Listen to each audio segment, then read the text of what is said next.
Bonjour tout le monde, bienvenue à On the Road Québec. Bienvenue. Hey! Comment ça va, mon Max?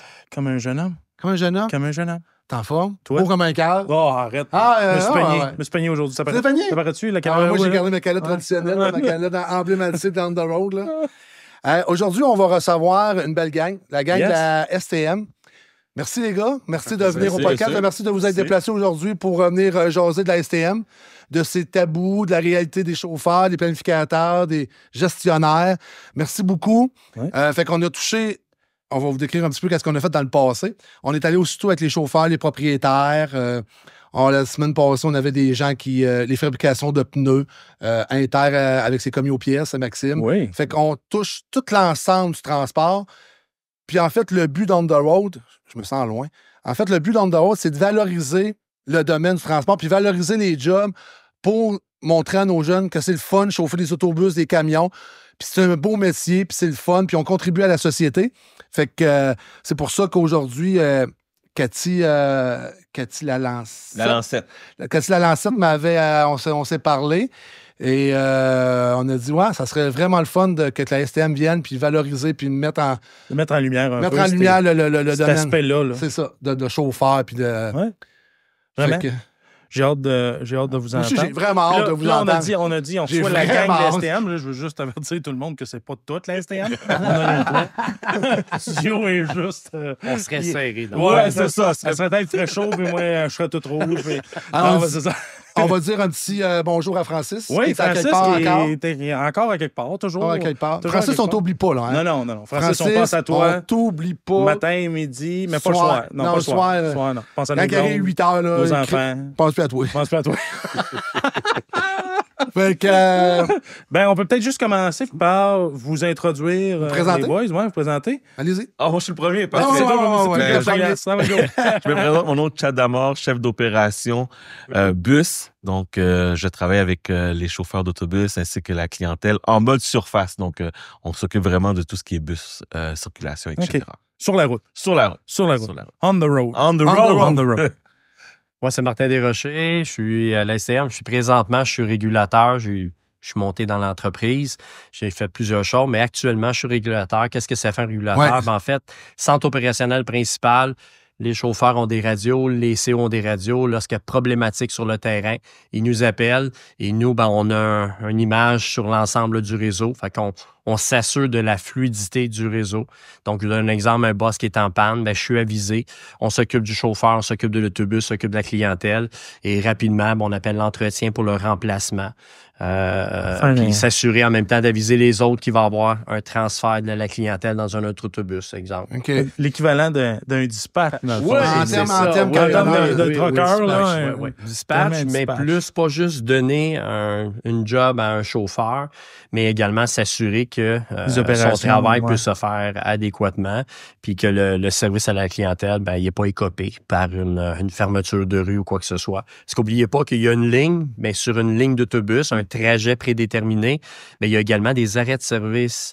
Et c'est là qu'on va chercher la clientèle, qu'on embarque des bacs. Fait que si jamais un peu, là, toi, il y a un travaux... Un arrêt de service. Moi, je vais poser un arrêt de service. Là, tu t'en vas sur une ligne, là? Oui. Là, tu dis, il y a un arrêt de service. Oui. C'est quoi, ça? Ça, c'est un poteau avec une indication qu'il y a une ligne d'autobus qui va s'arrêter là et qui va vous prendre à cet endroit-là ou va vous débarquer à cet endroit-là. L'objectif, c'est qu'il y a un trajet, c'est de partir du point A au point B. Souvent, nos lignes sont reliées, souvent, là, je dis ça, là, mais à des lignes de métro, à des stations de métro. Donc, on les amène du point A au point B, mais pendant ce trajet-là, qui est prédéterminé, on souhaite qu'il n'arrive rien. Il va y avoir quelque chose de prévu ou d'imprévu, des travaux, un accident ou quoi que ce soit, une intervention, on a des opérations policières.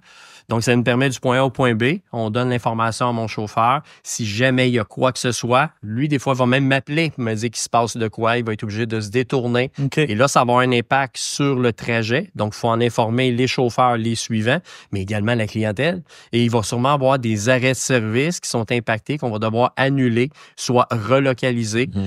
Puis, il faut donner cette information-là non seulement aux chauffeurs, mais également aux chauffeurs qui suivent, les chauffeurs qui sont au centre de transport et également et surtout la clientèle. Parce que sinon, le client va rester à l'arrêt de service et un service de 10 minutes va donner un service d'une Puis on sait 45 tous minutes. qu'il y en a beaucoup de gens qui... La STM est un lien essentiel. Puis tu as une heure de départ, puis tu as une heure d'entrée au travail. Fait que tu peux pas parler d'une demi-heure parce que tu vas avoir un retard. Exact. Fait que vos jobs sont vraiment importants dans la planification des heures. Là. La rigueur des horaires, la rigueur du trajet. En fait, c'est au moins donner... Ce qui est important, c'est de donner l'information au client. On va-tu passer? Si on passe pas, et des fois, ils aiment ça savoir pourquoi. Même les chauffeurs aiment ça savoir pourquoi, parce qu'ils vont donner l'information à la clientèle. Mais tu la donnes comment, cette info-là? Par la radio. Soit directement mon chauffeur, parce que là, on a une information en lien. Puis par la suite, j'envoie un message général, soit lié à une ligne particulière. Donc, les radios sont tous connectés en fonction de leur ligne de travail. Sinon, j'envoie un message généralisé sur l'ensemble du réseau. Fait que même des fois, les clients, ils entendent ces messages-là dans les autobus. Parce que ta voix s'en va dans l'autobus. Oh oui! Oui, ça fait voix en plus. La voix de l'autobus. La voix de l'autobus. Seulement des gens qui connaissent ma voix. Là. La voix de l'autobus. Tu peux lui faire un petit exemple. Attention à tous les chauffeurs. Sur le 185 suivra dans quelques instants. Ah ouais? Ah oui. OK. Le message que la clientèle aime le moins, c'est d'entendre attention à interruption de la service. clientèle. On a une interruption de service sur la ligne orange. Ça, c'est toi qui annonce ça? Oui. Fais-tu le métro aussi? Ben, en fait, c'est pas je fais le métro, c'est qu'on est en lien direct. Il y a nous autres, on est le centre opérationnel principal qui est lié au autobus et il y a le centre de coordination de métro. Eux s'occupent de la gestion de leur métro, mais dès qu'il y a une problématique, le service est interrompu, ils nous informent pour se préparer à un éventuel service provisoire de surface. Ce que ça veut dire, c'est qu'on prend carrément nos autobus et on va faire comme si on était un métro. On va faire des arrêts de service aux abords des stations de métro, pareil comme c'est un métro. Tu viens d'en mettre 10 de plus, mettons. Malheureusement, je ne pourrais pas dire plus parce qu'oubliez pas que le service, tous nos boss à l'heure de pointe sortent tout en même temps. Fait qu'en heure de pointe, je n'aurai pas d'autobus. Vous n'avez pas de backup. Non, on a des renforts. On a quelques renforts. Ce sont des chauffeurs qui ont un bus avec un horaire de début et un horaire de fin, mais ils n'ont pas de ligne à faire précis. C'est ça.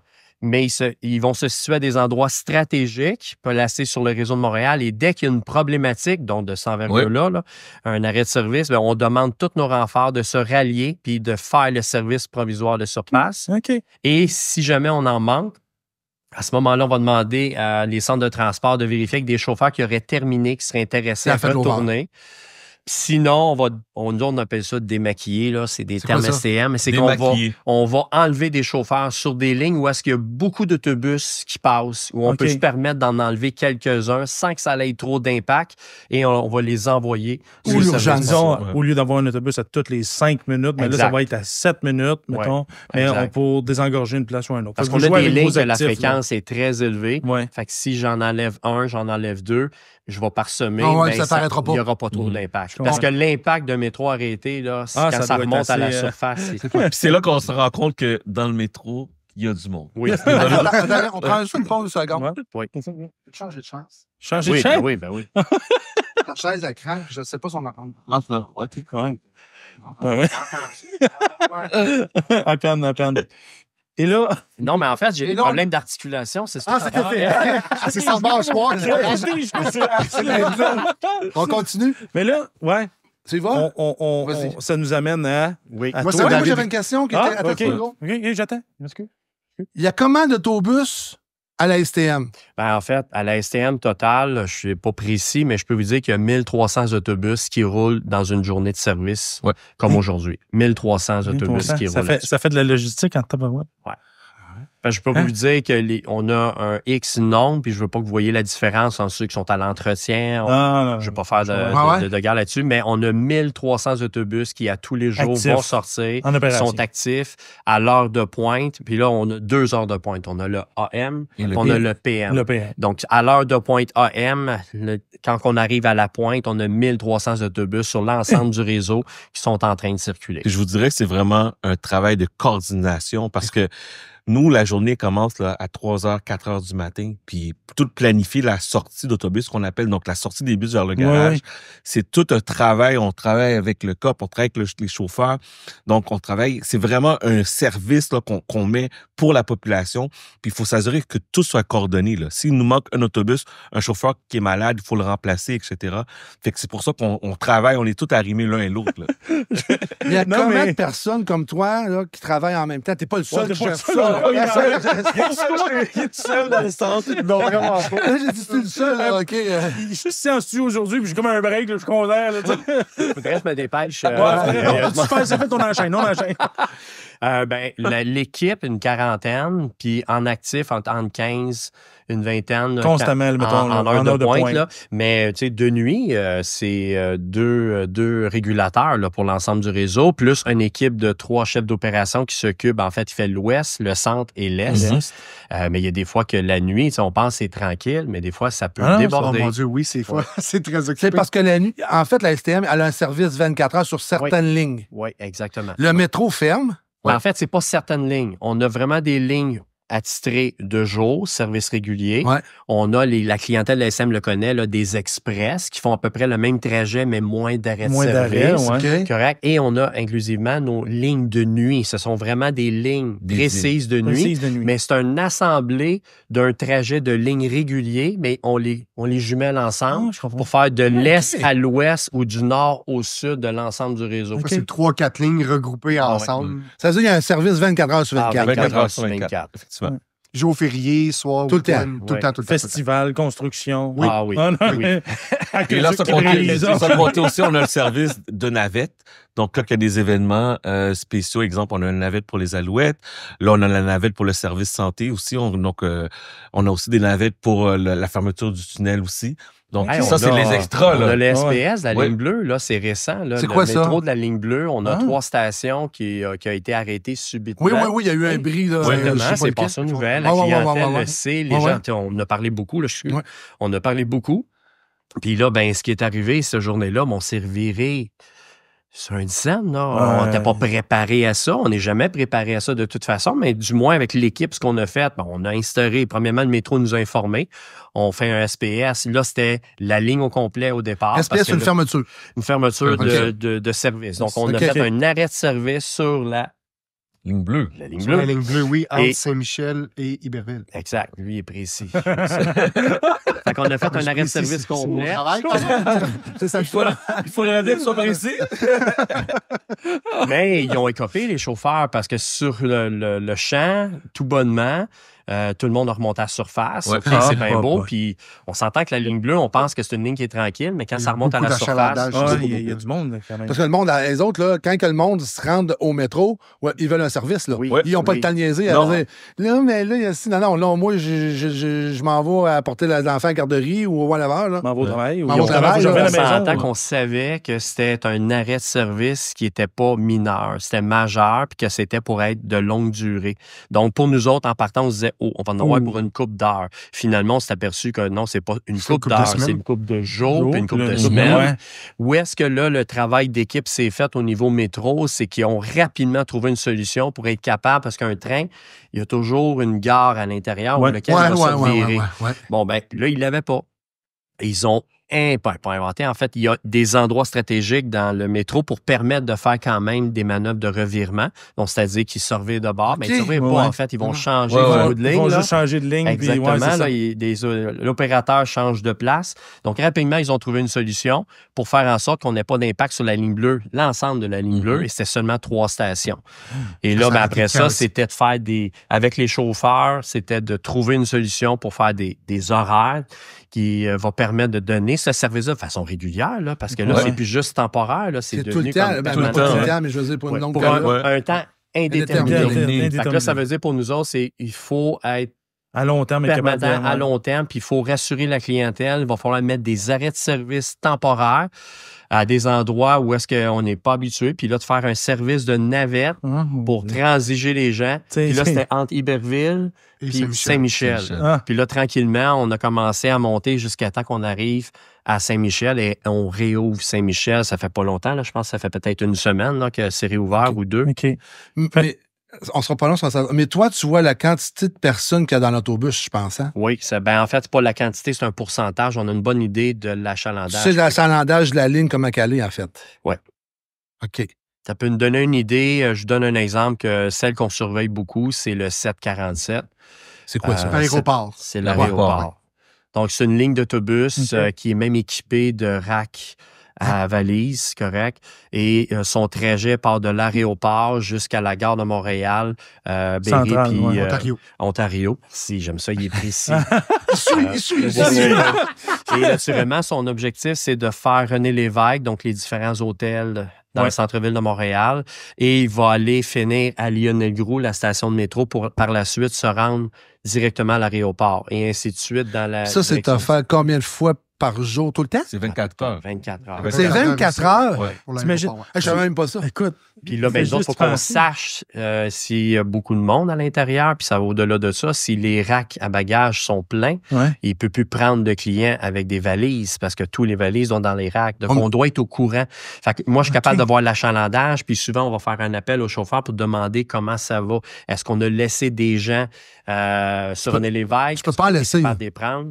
On peut en laisser. Oui, mais tu peux en laisser, mais là, son vol, là, il n'y a pas 8 heures. La majorité du temps, on veut les embarquer, c'est ça. On a des renforts spécifiques qu'on va utiliser pour l'ensemble du réseau, mais qu'on met en priorité pour le 747. C'est-à-dire que un boss 747 peut aller partout sur l'ensemble du réseau. Mais moi, je ne peux pas me permettre d'aller prendre un autobus régulier, pas de support à bagages sur le 747. C'est ma contrainte. Je comprends. Fait que j'ai des renforts faits avec des boss rack à vélo, pas rack à vélo, mais rack à bagages. Rack à vélo dans l'autobus. Support à bagages. Et je les utilise. Dès que j'ai l'information, je suis capable de voir ma ligne, je suis capable de voir la fréquence, je suis capable de voir s'ils sont en retard, s'il y a des impacts. Et automatiquement, ce que je vais faire, c'est que je vais demander à un chauffeur qui est sur place, donc qui arrive à Lionel, vous êtes à mes yeux, pouvez-vous me dire s'il y a beaucoup de monde? Il va me dire, moi, j'ai embarqué tout mon monde et j'en laisse encore une vingtaine. Fait que là, rapidement, je vais vérifier. J'ai une cartographie. Je suis capable de voir s'ils sont où mes boss, combien de temps encore avant qu'ils arrivent. Je vais prendre un renfort, je l'inclus. Tu t'en vas à Lionel et tu prends l'embarquement. Puis c'est important aussi que tu rajoutes que nous, en tant que chef d'opération, nous, on est directement à l'aéroport. Oui. Donc, à l'aéroport, on s'assure de gérer la ligne d'attente. On s'assure aussi de faire l'embarquement avec les clients parce que faut pas oublier que c'est pas des gens qui habitent au Québec. Faut leur expliquer, voici comment qu'on fait l'embarquement. Oui, c'est vrai. Voici combien quelqu'un arrive. C'est beaucoup de monde qui viennent pas du Québec. Donc, il faut expliquer, déposer vos valises dans le rack. C'est votre job. Puis nous, on est posté à l'aéroport pour supporter, les chauffeurs. On est en lien avec le centre opérationnel.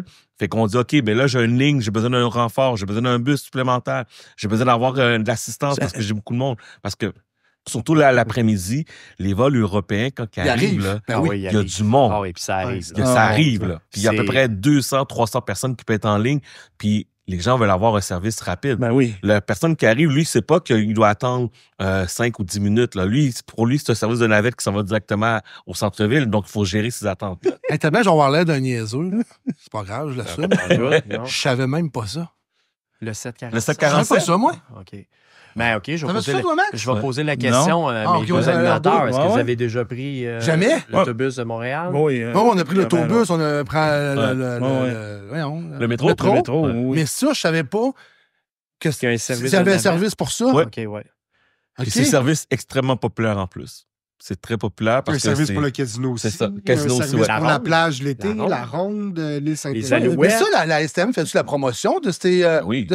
Ah oui, quand on va voir le match des Alouettes. Les Alouettes, je le sais, je le prends, ça. Je le prends pour Oui, les mais ils Alouettes. font de la publicité à l'intérieur du stade Percival. Puis on voit, moi, quand j'y vais, je suis fier. On travaille là. Le stade est rempli un peu quelque part. Puis là, je sais que la plupart, il y en a beaucoup qui vont marcher, mais ils ont utilisé, la majeure partie vont utiliser le métro. Il y en a qui vont prendre les navettes qui partent du métro, qui les amènent. Fait que là, moi, je suis fier. Là. Il y a combien d'utilisateurs par jour? Ça doit dépendre des jours, Ça j'imagine. dépend.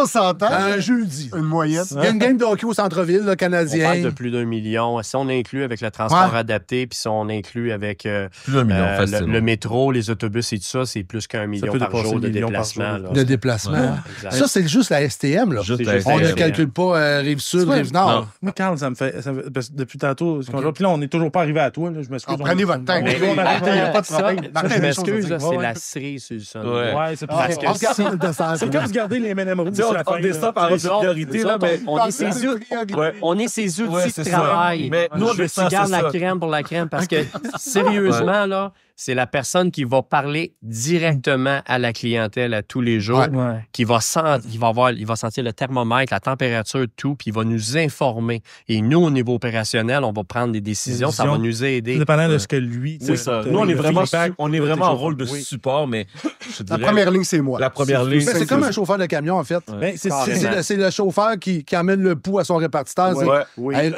Telle rue est fermée, Exact. elle recule de tel sens, C'est fais le- ci, fais ça. c'est le ça. lien que Des je veux problématiques de, Ouais. de mécanique avec le véhicule. On c'est est les lui. yeux sur la route Oui. du régulateur et du chef aux Tu sais, opérations. les Ouais, opérations de transport d'une flotte, là, c'est vraiment pas si différent de ce que j'ai non, mais ça, entendu carrément tantôt. pas. C'est vraiment, il y a des parallèles incroyables à Oui. faire avec une opération d'une flotte. Là. Ah, pareil. Tu sais, je veux dire, 1300 autobus, là, je veux dire, une flotte de 1300 véhicules, là, ça doit être compliqué à gérer. Mais t'imagines pas quand... On n'a pas ça au Québec, des flottes de... Non, je comprends, mais tu sais, tu prends des grosses compagnies de transport là, nord-américaines, mais peu importe. Mais tout ça pour dire que au bout de ces... Mettons que tu transfères ça dans le camionnage, au bout de ces 1300 camions-là, il y a de la marchandise, mais là, tu transportes des humains. Ouais. Ouais. Fait que c'est tout qu'un... Ça doit être tout qu'un... Vous devez avoir un écran géant, là. Tu sais, non, mais le plus fou, mais un écran géant là, avec tous les autobus qui se promènent sur l'ensemble du Non, territoire. on n'a pas mais- d'écran. En fait, le seul endroit, un projet qu'on a, le SRB, Service rapide par bus, c'est le sur P9. On a une ligne d'autobus, le 139, qui fait un service régulier, mais on a une voie centrale réservée là, Oui, qui est c'est effective actuellement, Oui. qu'on appelle le SRB, et c'est les 439. Et là, on a des caméras à l'extérieur et à l'intérieur des stations des SRB à chacune. Pourquoi? OK. Parce qu'il y a même des téléphones d'urgence, il y a un bouton d'urgence relié OK. au 911. Si jamais il y a quelqu'un qui aurait une problématique, un Ouais, malaise, tu sais, quoi que ce Crise soit, de cœur. tu sais, on Ouais. est en plein milieu. C'est un métro à la P9, surface. C'est un métro à la Oui, surface. carrément. C'est Ok. littéralement C'est comme une ligne de ouais, métro ça. Ouais. faite avec des autobus en surface. Dans le fond, dans le terre-plein du milieu. Là, Oui, OK, c'est ça, Puis qu'on on va jusqu'à Laval. Quand même. On a une station, on a deux arrêts à Laval. Fait qu'on transige des gens de Laval, de Montréal, Laval. Puis, c'est ça. On a des caméras à l'intérieur. OK. Fait que ça en est un où est-ce qu'on a des caméras. On a une grande TV. Ouais, on une a grande tous les TV. petits tout. bouts. Parce que quand il y a un téléphone d'urgence qui est enclenché, c'est directement avec le 911. Le 911 va nous appeler pour nous demander est-ce que vous voyez quelque chose à l'intérieur? Qu'est-ce qui se passe? Oui, Avant d'envoyer les intervenants. Si je suis pas en mesure de confirmer, Ou de voir. ils prendront pas de chance, ils vont envoyer. Mais si je suis capable de valider que je vois très bien dans Qu'est-ce ma qui se passe? station que tout est sous contrôle, ça va arriver, les gens vont l'avoir accroché, Ouais. ils prennent le combiné puis ils se demandent c'est quoi. Fait qu'ils vont le raccrocher. Fait qu'on Ah, sait tu dois que tout est voir sous de contrôle. toutes sortes d'affaires. Tout ça. J'ai aimé le toutes sortes. Pas des affaires. Toutes sortes. OK. Je sais que les autobus, tout le monde le sait, l'ensemble de notre flotte est muni de caméras à l'intérieur. Tous les nouveaux bus qui sont construits maintenant, qu'on va acheter, ils viennent OK. avec des caméras à l'interne. Par contre, c'est pas quelqu'un qui est en train de regarder les caméras. C'est un Non, enregistreur. On enregistre la S'il y vidéo. a un événement, Comme- vous allez avoir quelque chose. Comme Oui. la caméra, comme le dashcam dans C'est ça, un c'est ça. camion. Si on a des caméras en avant, là, il y en a les nouveaux boss, mais au début, on avait juste une. Là, ils en ont rajouté deux. C'est pour améliorer la vue d'ensemble en 360. Si jamais il y a un incident, si jamais il y a un accident, il se passe de quoi à l'extérieur ou à l'intérieur. Ouais. Et là, ça va nous prendre des autorisations. Souvent, ça va venir du SPVM. Ils veulent avoir de l'information. C'est, On va aller cueillir oui, cette information-là. Ouais. Mais le but, c'est de rendre nos autobus plus sécuritaires. Toujours. On veut rendre sécuritaire autant pour mon chauffeur, c'est ma préoccupation, mais ici également la clientèle à l'intérieur de nos autobus. Puis à la limite, jusqu'à l'extérieur, parce que quand il arrive des accrochages, un accident, on est capable de voir ce qui s'est passé en avant de l'autobus. Jusqu'aux usagers. Là, exact. Mais tu sais, quelqu'un qui traverserait la rue, quelque chose comme ça, on est capable de voir des choses. Et là, ils font une enquête, puis après ça, c'est correct. Mais au moins, on a de l'équipement. Quand on parlait de caméra, là, à l'intérieur. Mais la différence, c'est qu'on n'a pas quelqu'un assis derrière un écran en train de regarder ça. C'est la même chose dans le camionnage. Là, la dashcam est là, mais ça va s'activer quand il arrive un événement. Mais quand il y a un freinage brusque. Exact. Quand il y a un événement, une collision, un freinage brusque, un mouvement, là, je ne sais pas à quel point c'est relié, mettons, au steering, mais ça l'enregistre juste au moment de l'événement. Il n'y a pas personne qui peut te regarder. Parce qu'à 1300 bus, on s'entend que ça prendrait plus qu'une personne pour regarder tout ça, tout ce qui se passe dans les autobus. C'est un mur complet. Fait que là, on va aller avec toi. Oui, qui nous amène à toi. Moi, c'est David Rivet. Je suis chauffeur d'autobus depuis maintenant près de 5 ans. Je suis aussi ce qu'on appelle un chauffeur compagnon. C'est une formation de plus que j'ai été chercher. Un chauffeur compagnon, c'est comme un peu un maître de stage pour les nouveaux employés qui sont prêts à commencer sur la route. Dans le fond, les nouveaux employés ont eu leur formation. Par la suite, ils s'en viennent avec moi, qui est chauffeur compagnon. Donc, dans le fond, il fait l'horaire de ma journée de travail. Puis pendant qu'il va conduire pour mon horaire de journée, moi, je suis là, puis je peux, avec lui, en retrait, puis je regarde qu'est-ce que lui fait, son service à la clientèle, ce que sa conduite de bus, ses virages à gauche, virages à droite. Mon travail n'est pas en tant que tel au niveau de la formation, mais des fois, c'est peaufiner certaines techniques qui a peut-être été moins bien acquis par la part du nouvel apprenant que pour être capable de peaufiner ses techniques de conduite ou dire, fais attention. Dans le fond, moi, ce que je me considère, c'est étant le professionnel de la ligne. Parce que l'horaire, je le fais à tous les jours. C'est le même horaire que j'ai à tous les jours. Donc, j'ai un circuit donné parce qu'il y a quand même 9 centres de transport. Moi, je suis dans un centre de transport qui est à Montréal, le centre de transport Saint-Denis, depuis maintenant, 5 ans. En étant toujours au même centre de transport, j'ai toujours les mêmes lignes à faire. Donc, tu les connais par cœur, toi, là? Oui, c'est ça. À l'exception des détours, on regarde quand même à tous les jours. Des fois, on peut avoir un détour. Les petits trucs, fais attention aussi. Quand tu vas être sur ce coin de rue-là, c'est ça. Quand tu vas arriver à tel coin de rue, la lumière, elle va changer au bout de tant de secondes où tu regarderas. Ou, fais attention, si tu prends pas assez large, tu vas frapper le trottoir avec ta roue arrière. Ou, pas bosser un rime puis tout ça. Là. Ouais, ben c'est ça. Ça pourrait quelque chose qui pourrait arriver, donc c'est toujours C'est comme un peu l'expert de ce secteur-là ou de cette route-là qui permet de transmettre un peu cette information-là, cette expérience-là au nouveau qui rentre.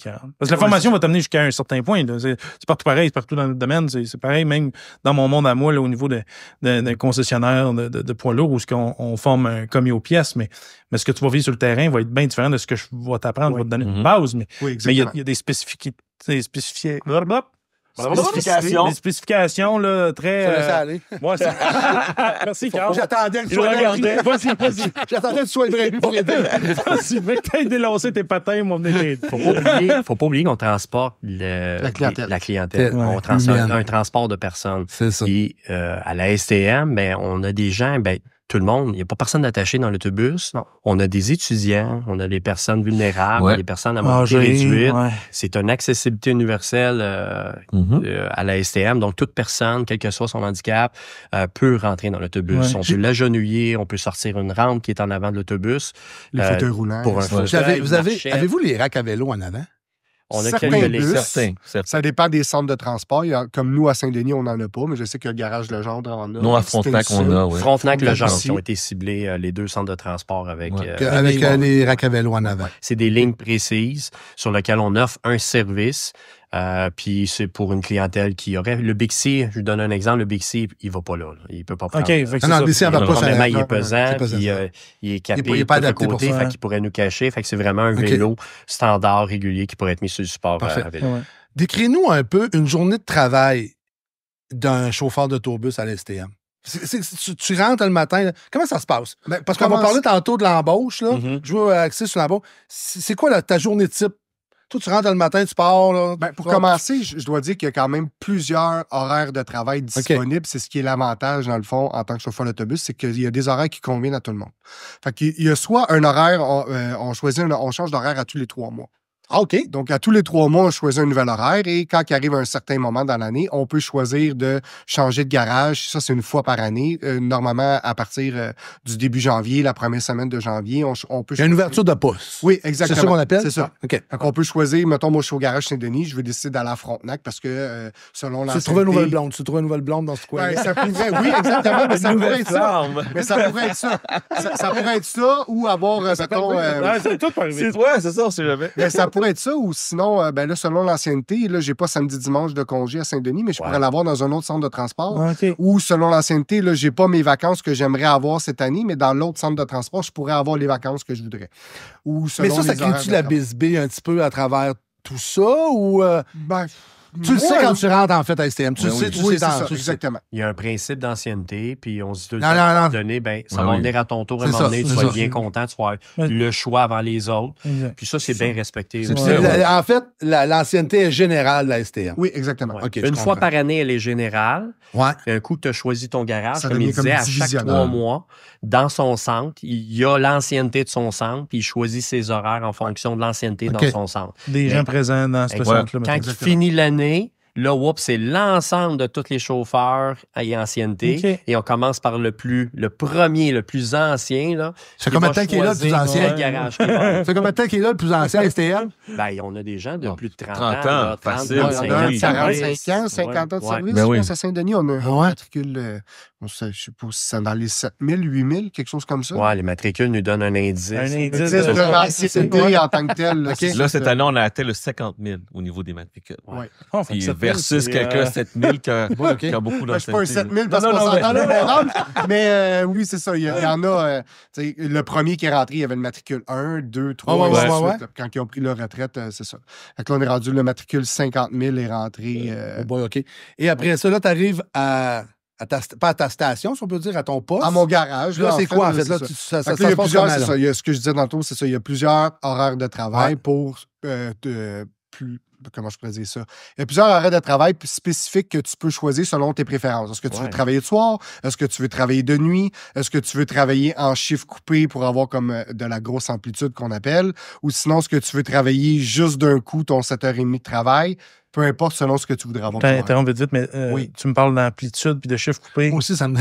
L'amplitude, en fait, là, c'est qu'un chauffeur, là, il peut travailler sa journée de travail, c'est l'équivalent de 7h30, là, sans être précis dans ses heures, mais c'est 7h30 travaillé. Dans ça peut être coupé en 2 ou en 3. Mettons pour les pics, pour les heures de pointe. Exactement. Exactement. Prioriser, dans le fond, avoir le plus de chauffeurs disponibles pour pouvoir couvrir l'heure de pointe, vu qu'on le sait que les travailleurs qui sont dans l'heure de pointe, c'est de maximiser le service pour optimiser l'embarquement, pour aider la clientèle à retourner à la maison ou à aller travailler dans l'ensemble. Tu pourrais faire l'heure de pointe du matin. L'heure de pointe de l'après-midi. L'heure de pointe de l'après-midi, puis entre les deux... Normalement, c'est une pause qu'on a. Donc là, c'est un temps à moi. C'est un temps qui n'est comme pas rémunéré. Non, je comprends. Mais que je pourrais aller au gym ou je pourrais aller faire une commission, aller à la maison, peu importe, ou je pourrais rester au garage. Les centres de transport sont quand même munis de table de billard, table de baby-foot, des lazy boys si on veut faire une sieste, quoi que ce soit. Là. Il y a même des salles d'entraînement dans certains centres de transport. Ben, ça me prendrait ça. Il y a même des dortoirs, là, pareil, dans le véhicule lourd. Je sais que quand tu es fatigué, tu vas aller coucher à quelque part, toi, tu as une couchette. Mais les chauffeurs, nous autres, dans les centres de transport, il y a des dortoirs. Il y a des salles de repos avec TV. Sinon, il y a des dortoirs où tu peux dormir, puis c'est des dortoirs, c'est noir. Les gens s'en vont là, ils s'en vont se coucher. Ils font une sieste. Ils font une sieste. Oui. En attendant de rembarquer sur ton... pour l'après-midi. L'après-midi ou... Il y a même des centres de transport aussi qui ont des gyms. Donc, si, exemple, tu veux t'entraîner, mais tu vas pouvoir t'entraîner aussi. Ouais. C'est bien.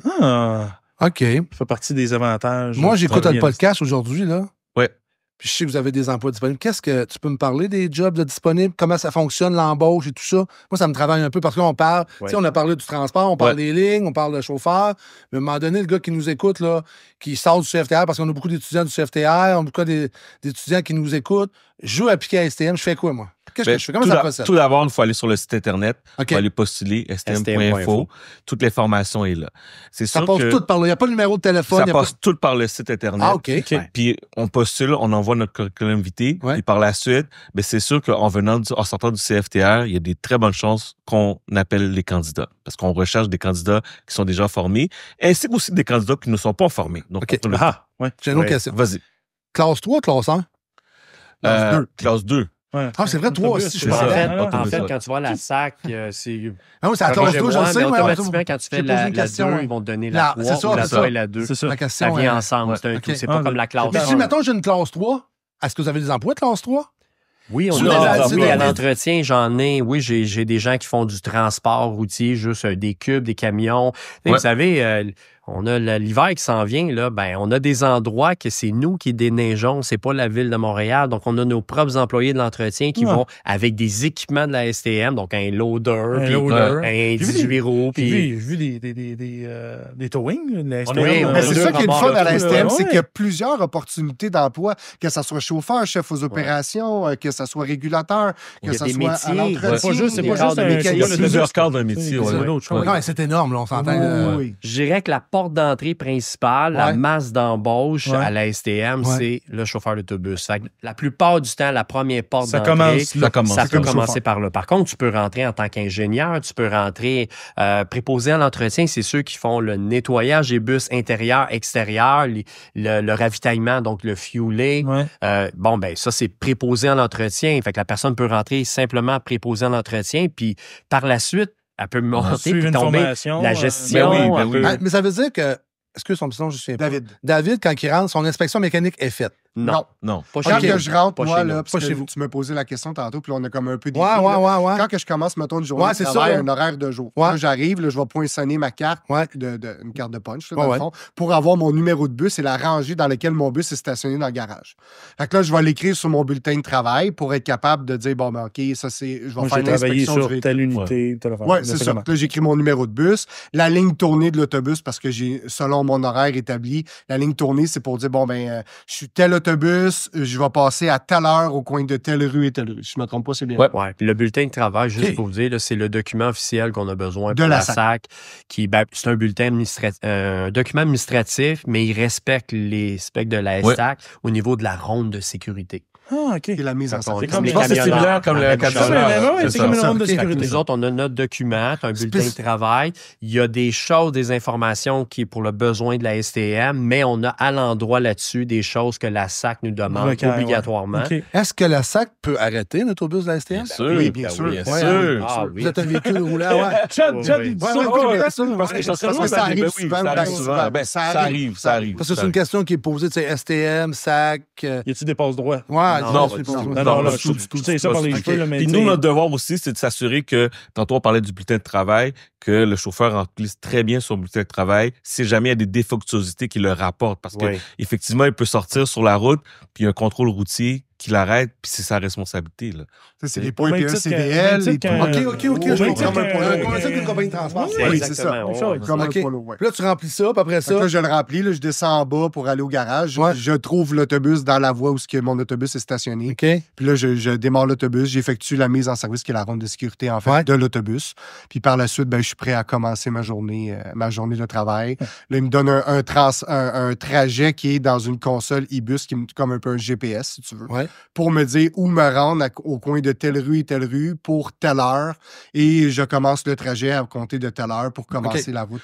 Comme moi, là, OK, je connais pas la ville de Montréal. Ça veut dire qu'avec cet instrument-là, il va m'emmener à la place exacte où je dois commencer mon trajet. C'est ça? Exact. Oui.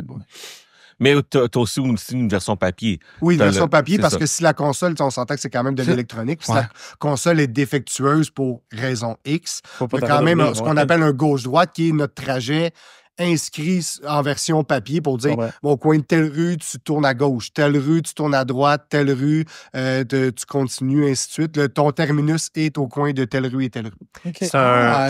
C'est un équipement, c'est un aide à la navigation. C'est pour aider un chauffeur. Puis, tu sais, même un chauffeur qui a beaucoup de connaissances, quand ça fait longtemps qu'il n'a pas fait cette ligne-là, ça se peut-tu que la ligne allait changer? Ça se peut-tu j'ai allé sur la rue Saint-Denis, mais je me rappelle-tu de toutes les détails. Exact. C'est les arrêts de service, où est-ce qu'ils sont. Fait que la console peut permettre d'aider le chauffeur dans son travail. Par contre, c'est pas un prérequis. Si sa e-bus ne fonctionne pas, le chauffeur pourrait être appelé à sortir avec l'autobus en question, mais il y a des documents papier correct? Il peut se débrouiller, il va avoir ça. Nous autres, on appelle ça un gauche-droite. Donc, c'est le trajet qui dit tourne à gauche, tourne à droite, continue. Et il y a même des plans de ligne du trajet. C'est le dessin du trajet avec où sont les arrêts de service. Donc, c'est des documents papier qui est accessible aux chauffeurs au centre de transport. Puis, naturellement, un chauffeur, quand il rentre à la STM, même s'il n'a aucune connaissance, parce que j'en ai formé beaucoup, moi aussi. Dont moi, Martin a été mon formateur il y a 5 ans. Donc, un chauffeur, puis tu sais, on a beaucoup de gens qui viennent de l'extérieur de Montréal. Il y a des gens qui viennent de l'extérieur du pays. Oui. Ils viennent chez nous, ne connaissent pas l'ensemble du réseau. Le programme de formation, au début, il est fait pour ça aussi. On va voir c'est quoi ses besoins, puis par la suite, avec les chauffeurs compagnons, ils vont aller travailler sur des lignes, ils vont aller travailler dans un secteur. Puis là, ils vont lui donner des in, puis faire attention à ci. Puis tu vas voir telle ligne, c'est plus achalandé. Y a-tu un prérequis pour entrer à la STM? Ça prend-tu le CFTR? Ça prend-tu un cours de base? Ou... qui est la classe 2 de ça, au moins, ils sont en Y a-tu un prérequis de CFTR, d'une école? Je t'entendais tantôt, tu disais que oui, son cours nécessaire, mais vous en formez quand même. Présentement, il faut avoir un secondaire 5. Si, l'exemple, la personne n'a pas le cours CFTR, il va être capable de le prendre par la suite. C'est sûr que nous, on donne pas la formation. On va inciter les gens à aller chercher la formation de conduite. C'est comme une promesse d'embauche. C'est ça, une promesse d'embauche, effectivement. Mais aller chercher sa classe dans une école. Surtout que tu as ta classe, il est à genoux. Il y a une place pour toi. Mais on va pas aller refuser quelqu'un qui a jamais conduit d'autobus. On va pas dire non. Pas du tout. On va quand même passer à travers le processus d'entrevue. Puis par la suite, on va informer la personne pour dire, t'es rendu à l'étape d'aller chercher ton cours. Moi, je suis un bon exemple parce que c'est justement ce qui m'est arrivé quand j'ai commencé il y a 5 ans. J'avais pas ma classe 2, j'ai été passer l'entrevue, puis ils m'ont dit, écoute, va passer ta classe 2, puis après ça, rappelle-nous. Et voilà. Puis on va t'engager, puis tu vas commencer. Il y a un principe aussi, sur ton permis de conduire classe 5, c'est le minimum, là.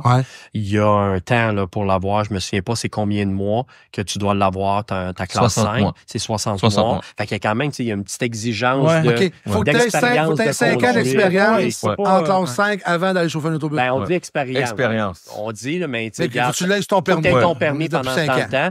Et il ne faut pas que tu aies des points de démérite. Si je ne me trompe pas, c'est pas plus que 3. Oui, absolument, c'est c'est un minimum, mais je pense que dans le domaine routier, c'est la même chose. Ça dépend des compagnies. Il y a des compagnies qui sont un petit peu plus larges. 3, 5.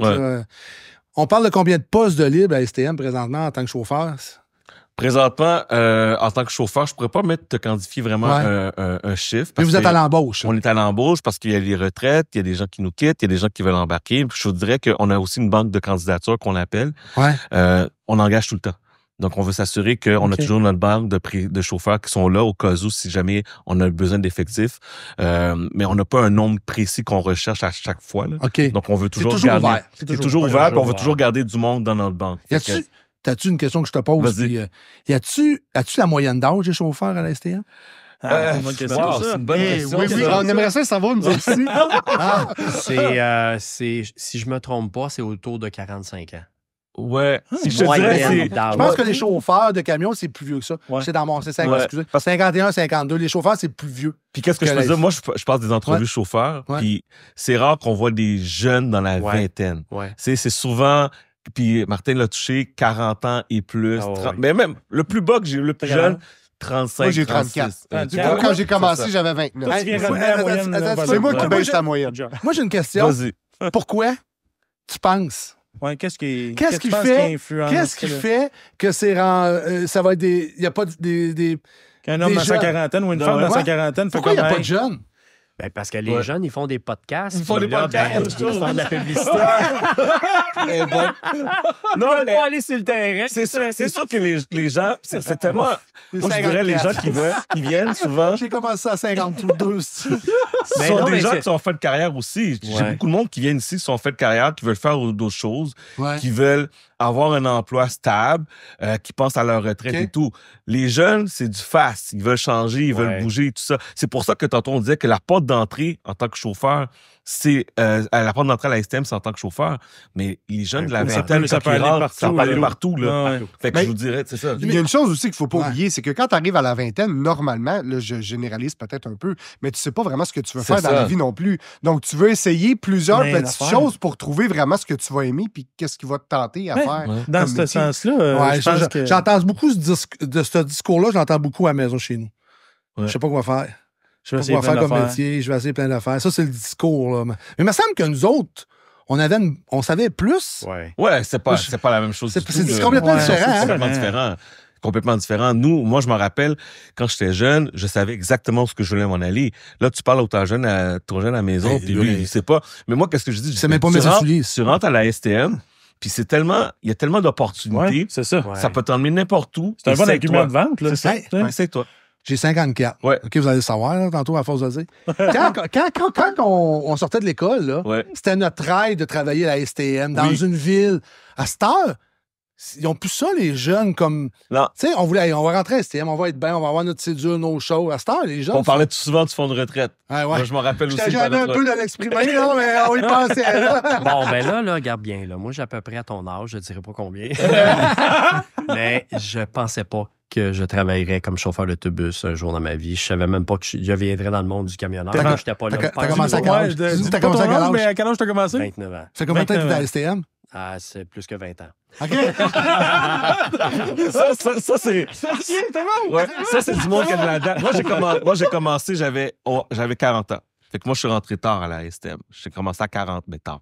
C'est un grand Tard, mot, là. ouais, c'est très 40 tard. ans. Il fait pas 60. Ça fait longtemps que t'es à la STM. Non, mais. Tiens, de 40 ans, c'est comme le nouveau 20, là. Je veux dire, il Ouais, reste mais encore, tu sais, j'étais ailleurs dans ma vie, j'étais dans une autre carrière, puis j'ai toujours voulu rentrer à la STM. C'était mon rêve d'enfance, moi, de C'était travailler. dur rentrer à STM, là. C'était dur. Mais quand je suis rentré, ben, je me suis attaché, puis je dis, OK, je vais rester. Ouais. Puis j'adore ce que je fais. Ouais, c'est C'est ça. le T'as fun, t'as commencé où à l'STM? Moi, je suis rentré directement chef d'opération. Je n'ai même pas commencé chauffeur. Ah, OK. OK. Pourquoi? Mais premièrement, parce que j'avais les compétences, Expérience de gestion. l'expérience de gestion.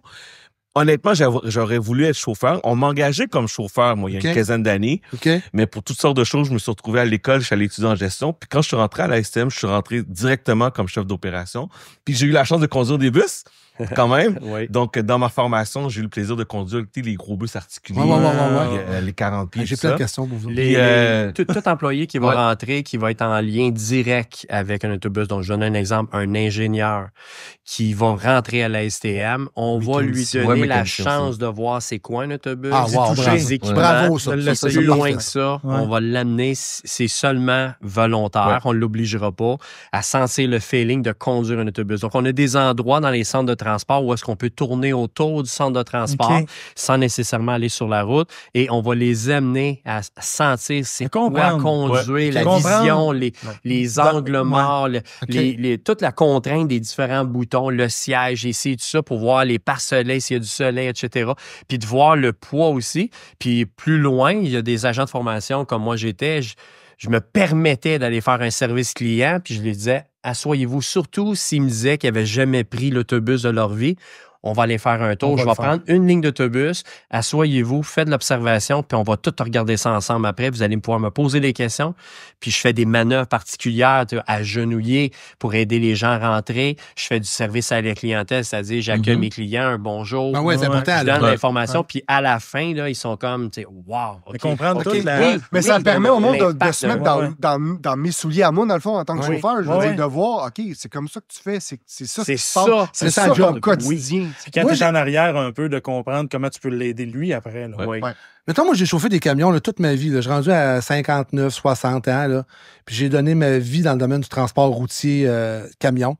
Puis là, je dis à un moment donné, je veux prendre une pré-retraite, je veux avoir quelque chose de plus facile. Puis je veux aller à STM faire 2-3 jours semaine pour contribuer, puis avoir un petit gagne-pain avec, avec ma pension, ma régie des rentes. Tu sais, ça me tente de faire ça. C'est-tu possible? Ben, pas 2-3 jours semaine. On a besoin des gens à temps plein. Ouais. C'est sûr que si tu veux aller à la pré-retraite, tu veux venir, tu es le bienvenu. Oui. Mais c'est sûr que présentement, les besoins opérationnels, on a besoin des gens à temps Temps plein. plein. Temps plein, À ouais. Mais temps moi, plein. je peux te donner 3 jours semaine. Temps plein. C'est du temps plein pour le moment. Présentement, ouais. Présentement, c'est du temps plein. Tu prépares ta Ouais. retraite? Mais éventuellement, un jour, on sait jamais. Chercher une pré-retraite. Ouais, mais présentement, les besoins sont vraiment... En temps plein. Ouais, c'est temps OK. plein, exact. Ah, c'est parfait, ça. Jusque où? Moi, j'ai une petite question Vas-y. niveau territoire. Tu sais, jusque où on a entendu Laval, le métro, tu sais, j'ai une bonne idée de où ce qui va, mais jusque où la STM s'étire? Ben, premièrement, Niveau je vais dire territoire. un terme que des fois, on n'a pas beaucoup aimé, mais Montréal, c'est une île, une ville. OK. Mais il y a plusieurs arrondissements, mais nous autres, c'est tout, tu sais, l'île de Montréal. L'île. Premièrement, là, j'ai des gens De l'île. qui viennent chauffeur l'autobus et qui découvrent que le territoire de Montréal est une île. Il y en a qui ne savent pas que Montréal est contourné d'eau. Pas d'eau. On est une île, une grande île. Fait qu'il y en a qui découvrent ça. Fait que n'ayez pas peur de lire. Wow! Ça va y aller. Écoute! J'ai manqué ma formation. Ben là, regardez le côté. Là, on a le quartier. Oui. On a le quartier, on a le flotte. Ben, tu sais, Montréal. ça a l'air banal, mais j'ai des chauffeurs qui vont faire une très belle carrière, qui vont être de très bons chauffeurs, mais qui viennent d'apprendre quelque chose. C'est correct, c'est pas plus grave que ça. Il y a même des Montréalais, probablement, qui savent même pas qu'on est une île. C'est correct. Mais on a l'île au complet, inclusivement tous ces arrondissements. Maintenant, on a des îles autour de l'île de Montréal. L'île Bizarre, où est-ce qu'on a eu le gros tournoi de golf il n'y a pas tellement longtemps. Après ça, on a l'île Sainte-Hélène, l'île Notre-Dame, où est-ce qu'on a notre Grand Prix, on a le casino, on a la ronde, on a la plage, plein d'activités. Et on a l'île des Sœurs. Faut pas oublier. Correct, qui est en lien avec notre fameux pont qui est juste derrière, Samuel de Champlain. Le pont Jacques-Cartier, on va l'utiliser pour aller sur les îles. Et naturellement, on sera à Laval de par le métro, avec les trois stations. Et naturellement, avec le SRB du 439, on sera également jusqu'à Saint-Martin, boulevard Saint-Martin, à Laval. Ça fait ça fait de la logistique. Ça fait beaucoup de logistique. 1300 autobus sur Montréal, la grande région métropolitaine de Montréal. Ça fait de la fourmi sur le territoire. C'est impressionnant. Puis, tu sais, à quelque part, vous ne pouvez pas manquer ma votre shot parce qu'il y a toujours les médias qui surveillent, il y a toujours quelque chose. Hein. Tout le temps. On peut pas. On est vraiment sur le watch tout le temps. Puis tout le temps sur le watch. Surtout les chauffeurs. Parce que les chauffeurs, c'est pire, vous pensez? Oui, parce qu'en étant en première ligne. Ah oui, première ligne, vraiment. Que ce soit la conduite d'une ligne, des fois, on peut pas. Il y a des choses qu'on peut pas contrôler, que ce soit les détours, que ce soit la neige, que ce soit le trafic, que ce soit l'achalandage. Tu sais, des fois, on va avoir des clients qui vont monter à bord, qui vont dire, mais monsieur, vous êtes en retard. Oui, je suis désolé. Tu sais, parce que lui, ça va lui faire manquer sa connexion. Là. Tu sais, ou faire arriver en retard au travail. Tu sais, c'est des choses qui sont hors de notre contrôle, qu'on peut pas contrôler du tout. Sauf que ça fait partie de la game, puis ça ne changera pas le fait que... Non, parce que c'est des imprévus. C'est ça, c'est des impondérables. Mais là, depuis la pandémie, voilà un petit peu plus, sens-tu une augmentation d'agressivité chez les passagers? Je dirais, ça peut arriver, oui. C'est d'essayer de se mettre une barrière. Y a-tu des agressifs? Oui, ça arrive quand même fréquemment. Je ne veux pas dire employer ce terme-là, mais oui, ça arrive fréquemment. C'est plate, c'est des choses qui arrivent. Ce qui est bien, c'est qu'on a quand même un très bon soutien au niveau de la base radio, parce qu'on s'entend qu'en étant en première ligne, s'il arrive quelque chose, on a quand même un accès Quand tu dis accès radio, moi, ça me travaille depuis tantôt. Tu t'écris ou tu parles? Non. On a ce qu'on appelle dans l'autobus, c'est quoi? Un bouton 911. Quand on a une urgence, que c'est quelqu'un qui rentre de violence sous intoxication. Quelqu'un nous agresse ou peu importe. Ça porte dans ta clientèle aussi. Oui, ça n'a pas nécessairement lié à toi. Non, c'est ça. Aussitôt qu'il y a un impact qui va avoir un gros impact sur ma sécurité ou la sécurité de ma clientèle à bord, c'est une raison d'actionner, dans le fond, un 911. Puis ça, sur les ondes radio, Martin, dans le fond, il reçoit un message direct que toutes les autres fréquences sont comme coupées, puis là, il est juste à moi.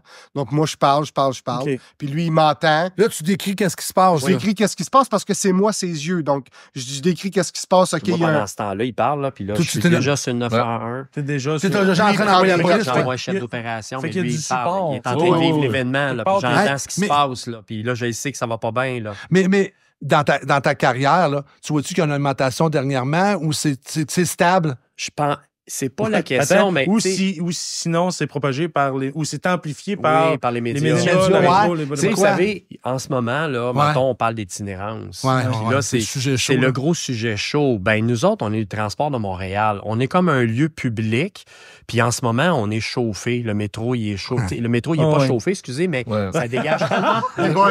Le métro, il est ça dégage tellement de chaleur qu'on est plus à l'aise dans le métro. Fait Fait qu'on se retrouve avec ce qui va pas bien à Montréal, ben on va en subir les conséquences, on va le sentir du moins. Ouais, vous avez il y a beaucoup d'opérations policières sur le terrain. C'est pas parce que la clientèle est plus violente, mais c'est diffusé sur les médias, puis on voit qu'il y a plus d'opérations. Il y a des gangs de rue, ben on le vit, les chauffeurs, on le sent, ils s'embarquent. Et des fois, des gens qui rentrent, on voit ça, puis tu ressens, tu dis, mon Dieu, qu'il a l'air agressif. Souvent, eux autres, ils vont être en mesure de pouvoir désamorcer une situation potentiellement conflictuelle, mais à la limite, il est chauffeur. À un moment donné, il y a une limite à la Je suis là pour conduire. C'est pas un intervenant. Non, exactement. C'est ma sécurité qui prime à bord, là, parce que moi, je suis là pour conduire le bus et offrir le service à la clientèle. Lui, il peut déclencher un appel de détresse. Là, maintenant, sa job, ça va être d'immobiliser son bus correctement, d'ouvrir les portes pour évacuer dans le besoin aussi, puis d'aider la clientèle aux besoins, puis peut-être à la limite, premier répondant, parce qu'il va nous donner de l'information. Il ne fera pas des manœuvres, rien. On ne va jamais laisser tout seul. Il reste là, mais il donne l'information. Il y a des gens qui vont déjà avoir appelé le 911 anyway. Tout le monde a des usagers. Des fois, ce qu'on appelle la cavalerie débarque quand même assez vite. On a le service de police de Montréal. Ah non, on a aussi ce qu'on appelle Sûreté Contrôle, qui est la police de la STM, si on veut. C'est Sûreté des réseaux maintenant. Le nom, là, Sûreté des réseaux. Là, puis, ça, ils ont des véhicules qui se promènent dans la ville de Montréal? Oui. OK, tout le temps? Tout le temps. OK. Eux autres aussi, c'est 24 sur 24, 7 jours sur 7. Des fois, ça te fait-tu peur? Non, parce que je me sens quand même en sécurité. Oui, ça peut arriver des moments où je me dis, ouf, là, c'est plus serré, là. J'ai hâte de sortir de ce secteur-là ou j'ai hâte de finir ma journée. Ça peut arriver. Ça va-tu te faire changer? Ouais, c'est quand il y a l'ouverture des postes, ça va-tu te faire changer de district? Non. Du tout. J'aime le secteur où je suis. J'aime ce que je fais. Ce que j'aime, c'est l'aspect routinier, non routinier que j'appelle. En voulant dire, ma routine reste que c'est toujours la conduite d'un véhicule. Mais l'aspect non routinier, c'est que des fois, ça peut ne pas être jamais la même clientèle. Oui, on a quand même des habitués, mais c'est jamais la même clientèle. Il peut avoir un détour sur ma ligne. Il peut avoir un accident. Il peut avoir... peu importe ce qui va se passer. Donc, un tuyau d'eau qui éclate. Ça peut être ça aussi. Hein? Mais c'est l'aspect qui est non routinier que j'aime. Puis en plus de ça, je suis pas assis derrière un bureau à faire du télétravail ou en s'entraînant dans... T'es sur la route. Je suis sur la route, donc je vois du paysage, je vois du monde. J'ai plein de choses qui vont amener une diversité à mon travail, puis c'est ça que j'aime dans ce que je fais. Ah, c'est ça qui est le fun. Oui. Un peu comme vous, dans le fond, les camionneurs, en étant sur la route aussi. Là, bien pas entendu. moi, là, mais tu sais, Francis, il serait là puis il serait capable de dire qu'il se reconnaît un peu là-dedans. Je veux pas parler de Francis, mais tu sais, d'être sur la route, de voir, de changer de décor à tous les instants. Puis ça doit être... J'ai une petite question, là. Avez-vous une anecdote... je sais pas, drôle qui s'est passé. Tu sais, dans votre métier, je sais pas, ça fait 20 ans que t'es là. J'en ai déjà. On va dire 10 ans, là. Avez-vous des anecdotes, là? Tu sais, quelque chose qui s'est passé de spécial dans votre métier? Ben ça, c'était vraiment drôle. C'est pas un incident qui est arrivé. J'ai une dame qui est... je faisais de la 18 Beaubien. Puis il y a une dame qui est montée dans l'autobus, puis elle était en pleine obstination avec une de ses amies parce qu'elle trouvait que je ressemblais à Laurent Paquin. Puis elle était convaincue que j'étais Laurent Paquin. J'avais ma casquette, j'avais les cheveux coupés. Puis la madame était comme, mais non, arrête, c'est sûr que tu me niaises, c'était vraiment Laurent Paquin. Mais là, pour faire plaisir à la dame, j'ai dit, écoutez, là, vous m'avez démasqué. C'était vraiment... Là, je dis, OK. Puis là, elle disait, là, viens-t'en, Francine, faut débarquer. Puis là, elle dit, non, mais je suis convaincu que c'est lui. Fait que pour y faire plaisir, je lui ai sorti une courtoisie. J'ai écrit Laurent Paquin sur le papier, puis je lui ai donné. Puis la dame était tellement contente, puis elle m'a envoyé la main, puis elle était tellement heureuse. Elle était convaincue que j'étais Laurent Paquin, mais je pas en tout, là. Puis vous, dans ta job, y a-tu quelque chose de spécial que tu côtoies tous les jours, là? Tu sais, une anecdote qui... Je sais pas, là, qui... Ben, souvent, c'est des objets perdus. Des fois, moi, ça arrive souvent. Puis, à l'île des Sœurs, il y a un journaliste qui allait rentrer en ondes. Un quoi? Un journaliste? Qui allait rentrer en ondes à la télévision. Ouais. Puis, il n'y avait pas sa carte d'accès et tout, tu sais. Fait que moi, j'arrive à la station, la salle, il débarque. Fait que là, je vois la carte d'accès, je vois son portefeuille et tout. Fait que j'ai eu le réflexe, j'ai dit, ben, je vais tout de suite me rendre à la station Radio-Canada. Je vais tout de suite me rendre à Radio-Canada. J'arrive à Radio-Canada. Je dis, est-ce que je peux parler à tel journaliste? Le gars voulait me payer. J'ai dit, ben non, je peux pas prendre votre temps. Il voulait me payer parce que c'était toute sa vie qui était dans le portefeuille. Il rentrait en ondes, il avait besoin de toutes ses affaires. Puis il dit, non, tu sais pas qu'est-ce qu'il vient de faire dans ma journée. Là. Regarde, pour moi, ça m'a fait plaisir. Ça m'a sauvé les fesses. J'avais tout trouvé ses cartes, ses accès. Il manquait rien du tout. Mais pour répondre à ta question, oui, on trouve des objets des fois... Assez inusités. Oui, effectivement. Les oublier dans les autobus, c'est Je ne vous demanderai pas de détails, là, mais ça a l'air que les objets perdus le soir et la nuit sont écœurants. On a beaucoup de boîtes à lunch puis beaucoup de parapluies. Ouais. Ça va être l'enfer, ça. Ouais. Les parapluies, quand il se met à mouiller ou quoi que ce soit, le monde sort de parapluie. Il oublie. Ou l'épicerie. L'épicerie, Dans les sacs d'épicerie. Oui. L'épicerie complète. Il y a une madame, justement, un jour, je faisais de la 161 Van Horn, puis elle est descendue un arrêt, puis elle avait oublié 2 choux puis 3 piments dans son sac d'épicerie. Elle a pris le taxi pour venir me rejoindre à la station Rosemont pour récupérer ses 2 choux et ses piments. Le champ spécial. Pour retourner après ça en taxi chez elle. Elle n'a pas fait d'argent. Non, c'était pas rentable.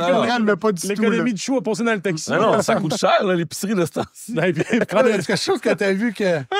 moi, j'ai participé à un festival sans le vouloir. Là. J'étais sur Avenue du Parc, mais il y a plusieurs années. Ouais. Puis j'étais nouveau chauffeur en plus. Je ne savais pas comment gérer ça. J'avais appelé à base. Il m'avait dit, gars, prends ça relax.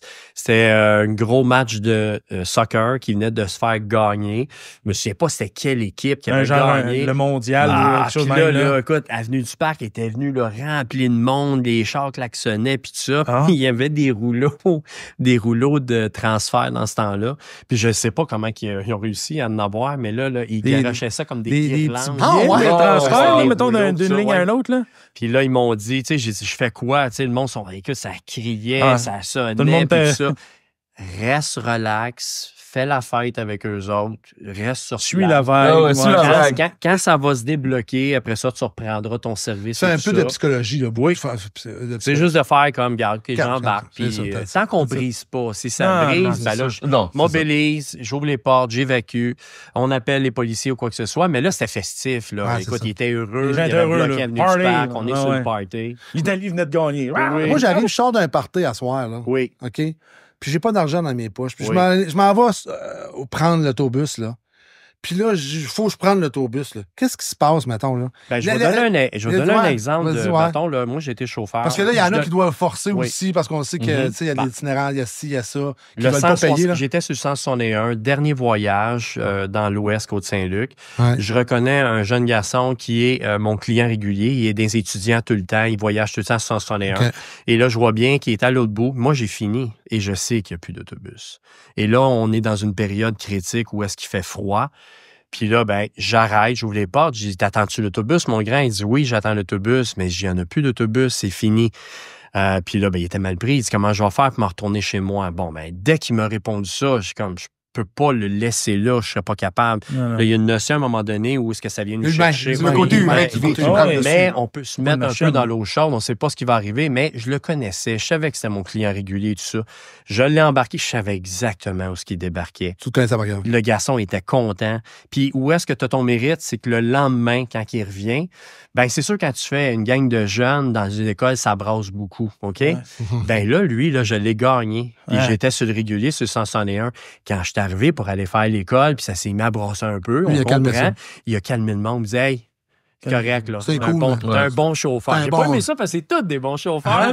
Mais je me disais, j'ai fait quelque chose qui fait peut-être l'image à SCM. On a fait une différence pour d'autres chauffeurs, quoi que ce soit. Puis c'est comme s'il y avait eu un respect pour le chauffeur. Il ne fait pas juste conduire des autobus. Il m'a aidé dans une situation difficile, quoi que ce soit. Puis ça, c'est un cas bien banal d'un client, un jeune garçon. Mais qui fait la différence pour toi. Oui, ça fait une différence. Mais j'ai plein d'anecdotes comme ça. J'ai été témoin, j'ai été cité 2 fois en cours pour des accidents graves où est-ce qu'il y avait besoin d'un témoin visible, crédible. On est des témoins crédibles, les chauffeurs d'autobus, pour des événements. Enfin, j'ai été cité 2 fois, dont un délit de fuite sur un vélo. Comment, tu sais, le vélo, il va frapper le vélo, le cycliste va revoler, le taux va partir. Mais moi, j'ai pris le numéro de plaque, l'identité du véhicule, j'ai même vu la personne. Mais tu sais, je me disais, puis moi, j'étais chauffeur, je dis, comment qu'on peut arrêter? Voyons, tu peux pas arrêter. Ça, mais tu sais, j'ai réalisé qu'à Montréal, il se passe plein de choses. Mais là, j'ai réalisé l'importance d'être un témoin oculaire puis de venir supporter la personne jusqu'à temps que là, j'avais déclenché un appel de détresse. J'ai eu tout de suite les intervenants très rapidement. Mais c'est toutes des petites anecdotes. Personne Alzheimer. Eh bien oui, ça. J'en ai plusieurs. Tu sais, on parle juste d'itinérants, mais des personnes qui sont confuses, en perte de mémoire, perte d'autonomie. Là, je vois une personne de soir dans des endroits où tu dis... Qu'est-ce qu'elle fait là? Ouais. Puis là, tu te dis, OK, elle a juste une petite veste, puis il fait noir. Il fait moins il fait froid, puis tout ça. Tu peux appeler l'ambulance pour dire, là, je la sens confus. En fait, nous autres, ce qu'on va faire, normalement, le chauffeur, là, il va pas mal chercher à dire, rentrer dans l'autobus, au moins la garder au chaud. Oui, c'est ça. Au moins être assis à l'intérieur, puis après ça, le chauffeur, il va continuer son service, il va avoir le jeune appel, puis le temps qu'il y ait la communication entre les deux. Tout dépendant si elle est calme, si elle n'est pas agressive, quoi que ce soit. Si ça l'est, il va déclencher un appel de détresse, il va rester sur place. Mais dans son cas, bien souvent, plus souvent qu'autrement, ça les rassure, ils vont se rasseoir. C'est probablement un autobus d'ASTM, c'est quelque chose qui la ramène dans son enfance. Ça la rassure, ça la met en sécurité. Tu sais, les gens, ils parlent autobus d'ASTM, c'est un véhicule lourd, mais pour bien des gens, on est souvent proche d'eux autres. On va les chercher aux abords des trottoirs. Ils embarquent, ils débarquent. Fait que c'est un lieu qui est pour eux autres, c'est un endroit où si je suis perdu, je vais aller voir un chauffeur d'autobus. C'est un moyen je m'en vais là. Puis après ça, on fait venir les intervenants. Quand tu y penses, là, quelqu'un qui prend l'autobus matin et soir, ça va te voir, toi, 2 fois par jour, à tous les jours de la semaine. Ça ne veut pas dire que je vais faire la même ligne, mais normalement, c'est... Il y a une espèce de reconnaissance là, de dire, OK, ça, je sais, c'est safe, je peux aller là, puis je vais être pris en charge. Là, on a parlé du côté humain, côté transport. Côté, on va aller plus mécanique, avenir, l'électricité au niveau des autobus. Oui. L'électrification au niveau des autobus. C'est-tu quelque chose que la STM... Oui, mais je ne veux pas t'interrompre, mais l'électrification, mais c'est fait, hein?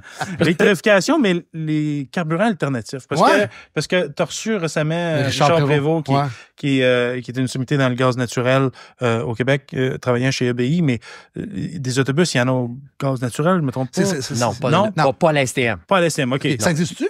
Ben, il me semble que oui. Je sais que Nova a des prototypes au gaz naturel, ça c'est correct. L'hydrogène. Ils ont plusieurs prototypes. Nous autres, à la STM, on est biodiesel, hybride. On a New Flyer, on a une trentaine d'autobus qui sont 100% électriques. Mais ça fait un petit bout qu'on a testé les hybrides avec Nova, d'une première génération d'hybrides, où est-ce que le moteur tourne toujours. C'est juste une question de quand il est sur son aire d'aller, c'est soit le moteur électrique ou le moteur biodiesel va pousser. Mais ça, c'est les premières technologies. Ça fait quand même un petit bout qu'on les a. On avait 8 ou 9 autobus qui sont situés à La Salle. Maintenant, suite à ça, c'était des recherches avec Québec et Canada. Maintenant, là, on rentre depuis les 36 000. C'est des hybrides. Ça, c'est des hybrides, mais quand vous parlez hybride, ce sont des bosses propulsés de façon électrique. C'est plus le diesel ou le moteur qui pousse. Le moteur biodiesel, il est toujours là parce que c'est notre génératrice. C'est lui qui recharge les batteries. Exactement. Mais c'est les batteries qui propulsent ton auto. Exactement. Là, on est rendu là et naturellement, Nova nous a amené dans les mêmes années que les hybrides, on a 3 ou 4 premiers prototypes de bus 100% électriques. Et là, ils sont rechargés. Ils sont également, eux autres aussi, là, à La Salle. Je ne sais pas pourquoi ils choisissent toujours La Salle. C'est toujours le meilleur. Mais Nova, c'est ça. Il y avait ces prototypes. Après ça, ils en ont ramené quelques-uns d'autres. On les recharge. Eux autres, la façon d'être rechargés, c'est avec un plug and play. Là. Exactement. Et là, puis les pantographes, il y a des infrastructures sur la ligne 36. On a des infrastructures à Angrignon. Et l'autre bout, c'est Victoria. Square Victoria. C'est le fun, c'est mon chef d'opération, puis je demande à mon chauffeur également. Fait que, à ces deux endroits-là, on a des pantographes pour recharger ces bosses-là. C'est toujours avec Nova. Ça, quand tu dis pantographe, c'est-tu l'affaire qui lève sur les fils puis qui vient descendre sur l'autobus. Il vient recharger d'une façon rapide. C'est de la recharge rapide. On a recharge rapide ou on a recharge lente avec justement le pistolet. Fait que ça, c'est Nova. On avait depuis 2016. Je t'interromps encore. J'aime ça, j'aime beaucoup l'électrification, mais quand tu dis recharge rapide, est-ce que on parle de kilowatts, j'imagine, mais... En fait, je vais vous dire en temps. Mettons environ peut-être 7 à 8 minutes pour recharger. Puis, mais c'est plus au niveau d'autonomie qu'il va falloir qu'on s'améliore. Là. Nova a mis des premiers prototypes qu'on a essayé. On fait beaucoup de recherches de Nova sont faites avec la STM. Avec la STM. Exactement. On est tombé avec une autre génération de bosses électriques, toujours dans le Nova, en amélioration, toujours avec l'autonomie de la batterie. Oui. Par la suite, il y a Nova, l'autre compagnie. Une autre compagnie Nova qui est arrivée avec des bosses avec une plus grande autonomie. Puis lui, il a les deux technologies, c'est-à-dire pantographe et plug and play. Les deux, mais le pantographe se fait seulement au centre de transport Stinson. OK. Toute la recherche se fait là. Je pense que la STM s'en ira pas peut-être vers les New Flyer, va s'en aller plus vers Nova. Et là, on a un petit dernier cri, Nova. Meilleure technologie, plein d'équipements rajoutés pour les chauffeurs, mais surtout la recharge. Ultra rapide. Ça serait autre chose. Recharge rapide, encore avec le plug and play. Mais le nouveau, là, parce que la STM, ce qu'elle veut dans les prochaines années, c'est pas d'acheter des hybrides, c'est d'avoir des bosses 100% électriques. OK. Ça, c'est son objectif. Il y a plein de tests qui se font à l'intérieur. Puis là, les chauffeurs, actuellement, là, il y a beaucoup de gens qui s'en aperçoivent pas, mais on a beaucoup d'autobus hybrides, mais ce sont des bosses électriques actuellement qui roulent. C'est juste qu'ils sont rechargés de façon conventionnelle avec un moteur diesel. Génératrice. Mais depuis 2016, qu'on roule avec des bosses électriques sans avoir de pantographe ou de plug and play. Je comprends. Ça fait un bout que ça roule, là. Tu sais, il y a un énorme débat qui se fait là, présentement sur à savoir quelle technologie va être... Quelle technologie, tout ça. Là. J'ai hâte de voir les résultats de ça à moyen ou long terme, de voir comment la STM va s'adapter à ça, comment le transport en général va s'adapter à tout ça. Là. Et on travaille, il y a beaucoup de départements actuellement qui travaillent là-dessus. Ouais. C'est sûr que c'est la vision, c'est là qu'on veut se rendre éventuellement, que notre flotte soit 100% électrique. C'est sûr que ça demande des ajustements. Tantôt, on parlait du centre de transport Stinson. Ouais. Il faut faire l'infrastructure, il faut la changer, parce que là, vous disiez tantôt, c'est toujours à la salle, mais à un moment donné, il n'y a pas juste la salle. Il faut t'emmener l'électrification. On est rendu à deux. Là, on a la salle qui s'occupe des Nova électrique et on a Stinson qui s'occupe des New Flyers. On a un nouveau bébé, Bellechasse aussi, qui s'en vient. Le centre de transport Bellechasse. Le garage Bellechasse qui va ouvrir. Donc, ça, c'est un nouveau garage? Oui. Qui est tout près, je vous dirais, peut-être à 2 rues du centre de transport Saint-Denis où je suis présent. Puis quand c'est un nouveau garage, ils font l'entretien complet. Là. Ils refont-tu les moteurs? Mettons, il y a un moteur d'un autobus qui saute, là. Dans un centre de transport. Dans un centre de service, là, dans un garage, là. Dans un garage, qu'on appelle, nous autres, un centre de transport, là, il y en a. On a 8 centres de transport. Ben, ils vont faire la petite mécanique, l'entretien. Il y a des choses qui vont briser. Si ça devient majeur, on a des ateliers où est-ce qu'on va transférer les autobus. Là, c'est des ateliers spécialisés. C'est ça, exact. La carrosserie pour les accidents, les gros accidents majeurs, s'il y a quoi que ce soit, ou un vieux boss qu'ils vont restaurer pour le garder plus longtemps. On pourrait le restaurer au complet. Ça va se faire à l'atelier. Mais en fait, tout le coin de Legendre, on a la carrosserie, puis on a l'atelier. Qui est tout dans le même secteur. Tout dans le même secteur. Ça veut dire que la STM répare ses moteurs. Il refait ses moteurs. Oui. On a même le réchappage de pneus. Oh boy, OK. On a tout. Le réchappage de pneus, oui. Vous êtes complètement autonome, vous, là. Et ici, où est-ce qu'ils sont? Ils sont à Legendre. À Legendre, effectivement. OK. Fait que oui, il y a des. Puis c'est des corps de métier, ça, là. Oui. Beaucoup d'employés à la STM, là. On parle de combien d'employés à STM, là, au total? Là? C'est pas loin de 10 000. Juste chauffeurs, on est environ 4 500, si c'est pas un peu plus, là, juste pour les chauffeurs. Ça, c'est à part au niveau administratif aussi, parce qu'il y en a au 800. De la Gauchetière. Oui, exactement.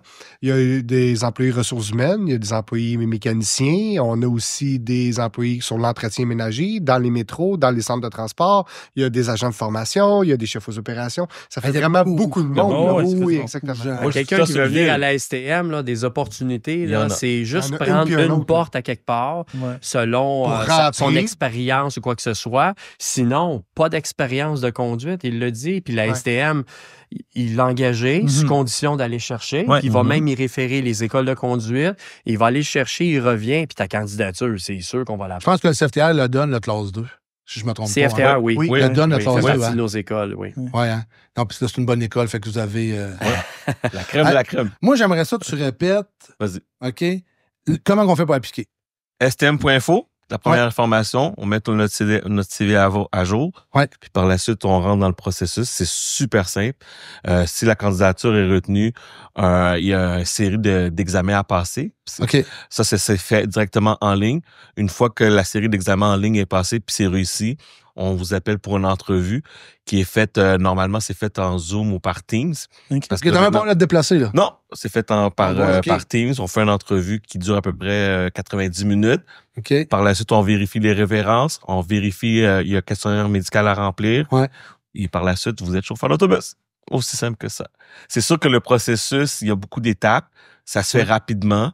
Puis une fois qu'on rentre dans la banque de candidature, là, de ce temps-ci, on a besoin de chauffeur. Fait que la banque de candidature... Là, vous avez besoin parce qu'il y a beaucoup de départs pour la retraite. C'est ça, en fait. Hein? Il y a beaucoup de changements, il y a beaucoup de mouvements. Exemple aussi, il y a au niveau du service qu'on offre aussi, on veut quand même maintenir un niveau de service considérable. C'est-à-dire que si, exemple, l'autobus passe aux 5 minutes, mais il faut avoir le personnel nécessaire pour conduire notre autobus. Ça aux 5 minutes. Ouais, fait qu'on veut vraiment s'assurer qu'on garde le service adéquatement. On veut pas créer de coupure de service non plus. Donc, c'est pour ça qu'on engage. Le manque de personnel pourrait-tu venir qu'à couper? Oui. Oui, hein, le manque de personnel, quelqu'un qui décide de pas rentrer le matin, mais lui, exemple, il fait une ligne attitrée ou bien il fait un service scolaire, mais il faut qu'on remplace cette personne-là. Donc, c'est pour ça qu'on veut s'assurer qu'on a nos chauffeurs. Que vous avez une banque, là, puis il y a des gens formés puis prêts, là. Ben oui. Parce qu'il faut pas oublier qu'il y a rien de plus fâchant pour quelqu'un qui est la clientèle d'arriver puis de voir un bus plein déjà quand il est à l'arrêt. Fait qu'il sait qu'il va falloir qu'il attende l'autre bus après. Ouais. Donc, si l'autre bus après passe dans 15 minutes, 20 minutes, 30 minutes, lui, il va être en retard. Sa vie vient Lui, changer. Ça fait 20 minutes qu'il attend. Là, il y a Ça le fait bus 20 minutes qui passe, qu'il attend. il est plein, Ben oui. il attend un autre 20 minutes, c'est 40 Parce que minutes. l'autobus est plein. C'est sûr que nous, on a quand même des recours, entre guillemets. Je veux dire, si moi, je suis dans l'autobus puis que mon autobus est plein... Tu le vois comment qu'elle est pleine, ça? Parce que ça rentre plus ou t'as un maximum de... C'est parce que ça rentre plus. Là. Je veux dire, à un moment donné, la seule place qui reste, c'est sur mes genoux. Je peux pas embarquer... Ouais, mais t'as-tu une quantité maximum de personnes ou ça va parce que tu le sens qu'elle est pleine? Ben, c'est parce que il n'y a pas de quantité maximum. Visuellement, tu le vois, hein? Quand tu vas en arrière, là. Ben, c'est ça, quand il n'y a plus de place en arrière, tu sais, je sais pas c'est quoi la capacité, tu penses quoi, c'est 75 passagers? 60. Entre 60 ouais. 70, c'est ça. Tout dépendant. Mais déjà 60, c'est plein. c'est Là. serré. 60, c'est plein, mais ouais. ça, c'est juste le client en tant que tel. On n'a pas calculé les mamans avec les poussettes, C'est ça. les personnes âgées avec une marchette. Les paniers Si on a un d'épicerie, fauteuil roulant aussi dans l'autobus qui vient de prendre un peu plus de place avec son fauteuil, parce qu'il faut qu'il y ait un endroit spécifique pour s'installer dans l'autobus, le fauteuil roulant. Ah oui, Donc c'est là, tout ça.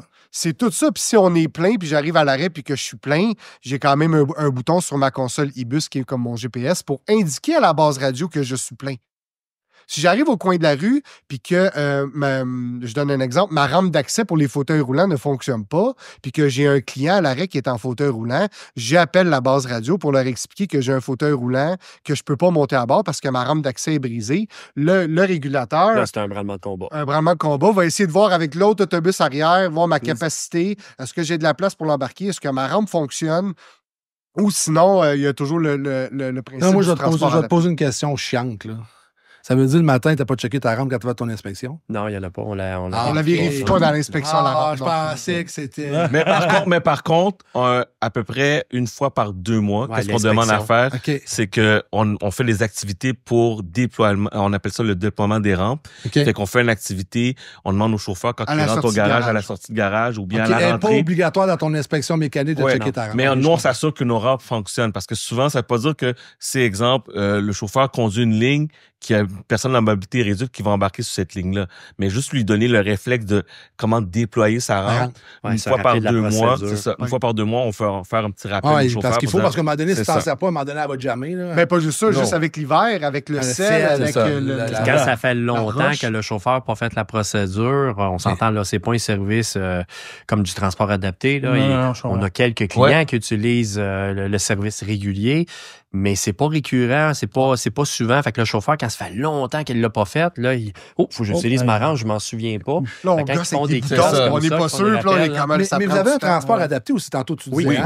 oui. Ça fonctionne comment? Moi, je suis, mettons, là, je suis Premièrement- personne à mobilité réduite. Là. Premièrement, tu fais ta demande avec le transport adapté Ouais. pour confirmer que tu es un candidat pour le transport adapté. Sinon, ben c'est le transport régulier. Fait que vraiment, là, il y a des critères assez serrés pour Ouais. être OK.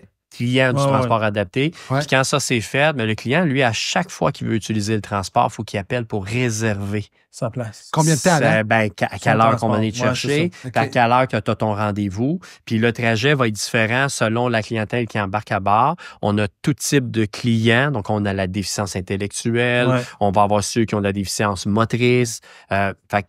Mais le principe, c'est qu'il faut que tu appelles pour réserver. ton départ puis ton retour. Tandis que quand ils viennent avec nous sur le transport régulier, ben c'est monsieur, madame, tout le monde qui est juste en fauteuil, puis qui s'en va à l'école, puis qui s'en va travailler, puis qui s'en va à l'épicerie. Elle n'a pas besoin de réserver. Elle fait comme tout le monde. Elle se présente à l'arrêt. Elle va vivre les mêmes conséquences. Si c'est plein, elle sait que c'est l'heure de pointe. Mais pour ton transport adapté, ça veut dire que je reste en Anjou, puis je m'en vais à Ville-Saint-Laurent. Oui. Tu le prends-tu dans le jeu, tu vas le porter à Ville-Saint-Laurent? En fait, c'est que le centre de transport, il est central, situé pas loin de Jarry-Saint-Michel. Ça, c'est le centre de transport. Okay. Fait qu'eux autres, ben, là, on a des dispatchers, mettons qu'on les appelle comme ça. Là. Ces gens-là, dès que tu as réservé, ça s'en va dans un système informatique et, naturellement, les chauffeurs sortent et automatiquement, le système va attribuer des clients en fonction d'où ils sont et où est-ce qu'ils vont aller. Puis là, à un moment donné, c'est que le chauffeur est rendu à tel endroit. Le système va reconnaître l'endroit où il est rendu, il va y rajouter des clients en fonction de l'endroit où il est rendu, combien de temps ça va y prendre, etc. C'est un système, ils appellent ça extra, comme Ibus pour nous autres sur le service régulier. Sur le transport adapté, ça s'appelle extra. Donc, c'est un système informatique qui est généré, puis que pour minimiser ou rendre un déplacement le plus efficace. Mais vous avez le système informatique, il est assez sa coche, si je l'entends. Oui. Si j'écoute tout ce que vous dites, là, il doit être dans un des meilleurs qui se possède. Là, pour tout générer ça puis être au courant. Ça veut dire qu'à quelque part aussi, il y a des informaticiens qui travaillent tous les jours là-dedans pour l'améliorer puis le mettre à jour par... On cherche des informaticiens aussi. Toujours. Oui. On cherche de tout. Les informaticiens, c'est pas trouvable. Là. C'est tellement compliqué à trouver aussi. Oui. Autant que des mécaniciens ou des chauffeurs. Tu sais, c'est des métiers, puis je le dis toujours en podcast, c'est des métiers qui n'ont pas été valorisés au niveau de nos jeunes. Quand on dit qu'on n'a pas de 20, 22 ans, puis comme je le répète à tous les podcasts, c'est pour ça qu'On The Road a été basé, puis c'est pour ça que je l'ai parti, pour dire, à un moment donné, c'est des métiers qui sont le fun.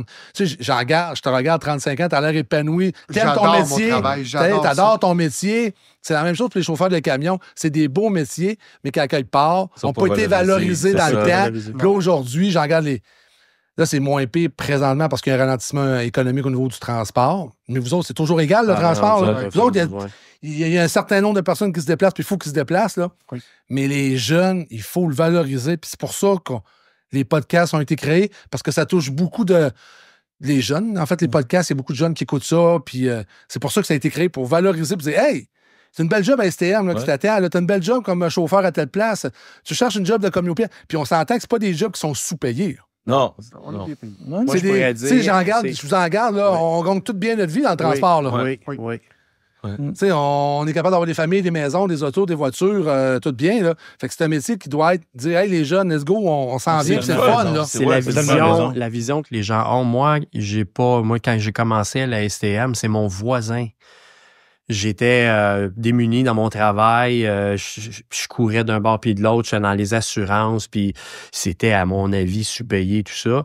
Puis mon voisin qui me parle de sa job, puis il était passionné, c'est un chauffeur d'autobus, puis là, il me montrait sa paye, il me montrait les avantages, et j'ai l'uniforme, puis tout le kit. En tout cas, si mon voisin, il écoute ça, ça va être drôle. Puis, mais c'est lui qui m'a inspiré. Puis là, j'ai fait, puis tu sais, c'est tout le côté, les avantages, un plan d'assurance. Puis, c'est important. Ça a l'air anodin, mais c'est très important quand tu as des enfants, tu as une famille, une conjointe, etc. Mais juste pour montrer comment la vision des gens peut être, c'est que moi, là, quand j'ai appliqué à la STM, j'ai reçu une enveloppe chez moi. J'étais comme lui, j'avais pas mon permis dans ce temps-là. On me donnait une promesse d'embauche. Il était marqué la STM. Mais dans ce temps-là, ma conjointe, elle voulait déchirer l'enveloppe et le jeter. Parce que tu vas juste être un chauffeur d'autobus. Fait que tu sais, c'est les pressions sociales qu'on a des fois, familiales. Puis je vais vous conter une anecdote. Ça, là, je peux t'en parler beaucoup. Oui, hein? Je vais te conter une autre anecdote. Là. Moi, là, je l'ai fait plusieurs. Là. Moi, je suis rentré à la STM par erreur, mettons, on va dire, là, inspiration de mon voisin. Aujourd'hui, je suis rendu au centre opérationnel principal. C'est une belle erreur. Hein? C'est une belle erreur. On fera les erreurs. Oui, c'est super. Je voulais compter de quoi? Je m'en souviens pas. Tu sais, moi, c'est une histoire de famille. Vas-y. Pourquoi? Moi, j'ai mes deux oncles puis ma tante qui ont travaillé à la STM. Là, présentement, sont à la retraite. Puis maintenant, ils m'ont vanté leur travail. Puis c'est grâce à ça que je suis là ici présentement aujourd'hui. Là. Ah, c'est fun. Ouais. Puis j'aime ça voir des jeunes, moi, tout ton âge, qui sont passionnés du transport, puis qui aiment ça, là, puis ils montrent aux gens, puis ils le démontrent. Tu sais, parce qu'à travers chauffer, tu as un service à la clientèle aussi. Oui, c'est ce que j'aime, c'est ce que je parlais tantôt, de la diversité, parce qu'on ne sait jamais qui qu'on va croiser dans une journée. On ne sait jamais quelle aide on peut lui apporter. C'est ça. Puis pour moi, un client qui embarque à bord, qui me regarde avec un beau sourire, je vais donner un exemple. je vais être en train de conduire. Chaque client qui entre à bord, je leur dis bonjour. Si le client, là, c'est un client régulier, puis qu'il a ses écouteurs, puis qu'il a l'arbête, quoi que ce soit, je me fais une mission, comme dans du 3 mois, il va me dire bonjour en montant dans l'autobus. Bravo. Tu sais, au point tel où ce que pour moi, c'est important, puis je me dis... C'est cool. Un client, là, je trouve que mon travail est bien fait quand un client descend de l'autobus et me dit « Merci, monsieur, bonne journée. » Merci. Je l'ai mis en sécurité, je l'ai apporté à destination parce qu'il avait besoin d'y aller, puis il n'est rien arrivé à ce client-là. Hey, on les amène travailler, on les amène au travail, on les amène à l'école, on les amène socialiser dans les centres d'achat, les déplacements. S'il n'y a pas ça, il y a des... Vous savez qu'il y a des gens que si on n'est pas là, il y a des gens qui pourraient mourir. Je sais. Parce qu'il y a des gens qu'on amène à l'hôpital pour un traitement, d'exemple, de dialyse, qui ont besoin d'un déplacement puis qui n'ont plus accès à leur auto. Ça va jusque-là, c'est ça? Oui, c'est ça que les gens ne comprennent pas. Fait on a une mission sur le terrain de dire, moi, je transporte des gens pour le bien-être collectif. C'est une responsabilité. Puis, à travers ça, je vais dire, le gouvernement aussi a une mission là-dedans. Parce que j'entends un débat présentement là, sur faut subventionner, faut aider, faut faire ci, faire ça. Oui. Le gouvernement ne doit pas se poser de questions. Parce qu'avec le transport en commun, là, on aide la société au complet. Oui. Au complet, on aide la société. Il n'y a pas de débat à avoir là-dessus. Ça doit être... Le transport en commun est une nécessité. Oui. Clairement une nécessité. On en a besoin. On a besoin, pour moi... Comment je m'exprimerais avec ça? On a besoin encore plus de votre aide et de votre support de toute la STM. Puis je ne vois pas pourquoi il n'y a pas d'aide. Excusez l'expression, ça me gosse un peu parce que avec le transport en commun, là, on élimine la... On élimine la... Je te laisse patiner encore un peu. On élimine la pollution. La pollution. On élimine les voitures. On élimine la voiture. On élimine le trafic. Plus de transport en commun, moins de trafic. Moins de pollution aussi. Comment vous dites? Moins de pollution. Moins de pollution. Fait que, tu sais, ce débat-là, je me dis, non, il faut aider les transports en commun à ôter des véhicules, à aider, à donner un service qui est approprié à nos gens, à notre population. Parce qu'à des fois, là, tu sais, ça m'empêche d'aller au centre-ville. Tu sais, en voiture, parce que, tu sais, c'est les commerçants aussi qui en souffrent au centre-ville, parce que, je veux dire, il faut que j'aille au centre-ville. C'est une job aller au centre-ville en véhicule.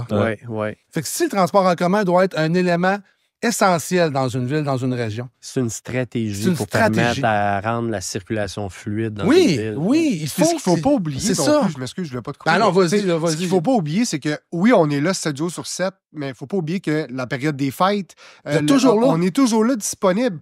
Que, honnêtement, tu t'en vas dans un party de famille, tu as pris un verre de trop, c'est bien mieux que tu laisses ta voiture là puis que tu prennes le transport en commun. Tu vas arriver chez toi en sécurité. Bravo. Parce que moi, l'alcool au volant, je déteste ça. Puis je me dis, c'est inacceptable en 2025. 2025, on utilise encore notre véhicule à la conduite. Ben, vous prenez le transport en commun. Oui, tout. Puis là, j'ai parlé de la période des fêtes, ou même un samedi soir, tu vas prendre un verre dans le centre-ville. Une game des Canadiens, voir les Alouettes. Peu importe, il y a un service. C'est essentiel, ce service-là. C'est essentiel. C'est essentiel. Puis on va reculer, mettons, dans la période où il y avait la pandémie. Les médecins, les infirmières qui avaient besoin, les travailleurs essentiels qui avaient besoin de prendre le transport pour se rendre travailler. Moi, je trouve que c'est pas un débat à avoir, c'est une nécessité, le transport en commun. Oui, vraiment. C'est une nécessité qu'on doit avoir. Tu sais, je compare ça. On a perdu les Nordiques. On n'aura pas de Nordiques. On va-tu avoir des Nordiques dans notre vie? Je sais pas. Mais un transport en commun dans une ville est un essentiel pour son développement, pour l'économie. On permet à l'économie de rouler. Oui, effectivement. On sauve des vies aussi, d'une certaine façon. Oui. Que ça moins soit de véhicules. Voilà. Ça. C'est dans une plus grande, peut-être dans une plus grande image, le transport, de façon générale, est nécessaire. Oui.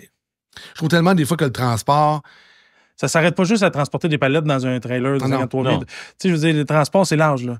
Je veux dire, l'STM qui est là aujourd'hui sur le podcast pour en jaser, mais le transport est assez large. Mais enlève le transport, là. Ça fait en sorte qu'il y a des médecins qui sont au travail, il y a des gens qui ont pas de travail. Il y a des gens qui n'ont pas les moyens. Ils n'ont pas les moyens non plus. Il y a une voiture. Ça ne cachera pas, là. Il y a des gens qui ont... une voiture. Ça n'a plus de bon sens, s'acheter une voiture. Tu sais, moi, j'en garde les jeunes à ma blonde, là, le transport en commun, pour eux autres, là, c'est un essentiel dans leur vie. Là. Oui. Ils sont toujours en transport en commun. Ils sont toujours, là, quand je suis rendu là, je suis rendu là. Ça fait que votre travail est important, puis il faut que le gouvernement prenne conscience de l'importance que vous avez. C'est de l'argent bien investi. C'est très bien investi. Tu sais, j'écoute les débats présentement, puis je pense que la population a besoin de services comme le vôtre. Là. C'est vraiment essentiel. Actuellement, là, on a les personnes âgées là, qui ont le transport gratuit avec le programme. Là. Plus. Bon, fait, ben, juste ça, c'est... là, il nous reste 3 minutes. Oui. Peux-tu m'expliquer ça un petit peu, ça? Ben, en fait, ces personnes-là, ils ont pour la plupart, n'a plus le droit de conduire. Là. Je ne fais pas de... Non. Ça, mais après un certain âge, leur permis de conduire est en jeu. Ouais. Fait que le programme permet à ces gens-là. Fait que les gens ont juste la nécessité d'aller confirmer qu'ils ont vraiment l'âge qu'ils ont, parce que les gens, ils ne paraissent pas leur âge en vieillissant. Et quand c'est confirmé, ils vont recevoir un titre de transport qui va leur permettre de pouvoir utiliser nos transports de façon gratuite. OK. Puis là, ben, toi, t'en as-tu? J'ai pas 65 ans, j'ai pas accès. Mais oui, la clientèle âgée, oui, j'en fais tous les jours. Moi, là, excuse, je te coupe. Tu sais, je parle de gouvernement, je suis un petit peu loin, mais on devrait un petit peu plus peut-être l'élargir. Oui, moi, je sais pas si vous êtes d'accord avec moi, mais moi, je l'élargirais un petit peu. Avec ça, on l'élargit, on diminue du trafic. Oui. Puis en diminuant du trafic, ça améliore la qualité de vie de toutes nous autres. Là. Oui. Ouais. Surtout en région métropolitaine. Surtout en région métropolitaine, qui est vraiment un essentiel. Montréal, depuis les 20-30 dernières années, la population a explosé. Il y a de plus en plus de gens sur l'île. Ouais. Le smog, plus de chars. Enlève tout ça, enlève le stress de la conduite, enlève la pollution, enlève... La ville de Montréal se porterait mieux, tout simplement. Là, nous autres, à la STM, on reprend la charge qu'on avait avant la COVID. On est en train de la reprendre. Là. Si c'est pas déjà fait. C'est quoi, ça veut dire que ce qu'on avait comme achalandage avant la COVID, là, à un moment donné, pendant la COVID, on gardait le service régulier. Pratiquement, on avait nos anges gardiens. Vous souvenez-vous de ça? Là, non, on ne se souvient pas de ce mot-là.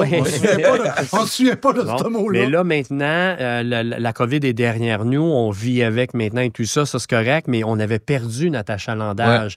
Mais là, les étudiants sont ressortis. Tout le monde est ressorti. Oui, puis tout le monde est revenu. Aller voir au centre-ville. Avant, le centre-ville, c'était vide. Là, c'est en train tranquillement de revivre. Pourquoi? Parce que là, les gens vont vers le centre-ville parce qu'ils reprennent le transport en commun, parce qu'ils viennent aux festivités. Imagine-toi, là, on donnerait plus de services gratuits au centre-ville. Comment les commerçants, les comment restaurants, les commerçants? Juste les salons de coiffeur, les cafés, comment ça coûtait? Parce que moi, pas un garage mécanique au centre-ville, c'est les festivités, c'est les lumières, c'est les échanges. Des fois, moi, je m'empêche d'aller au centre-ville.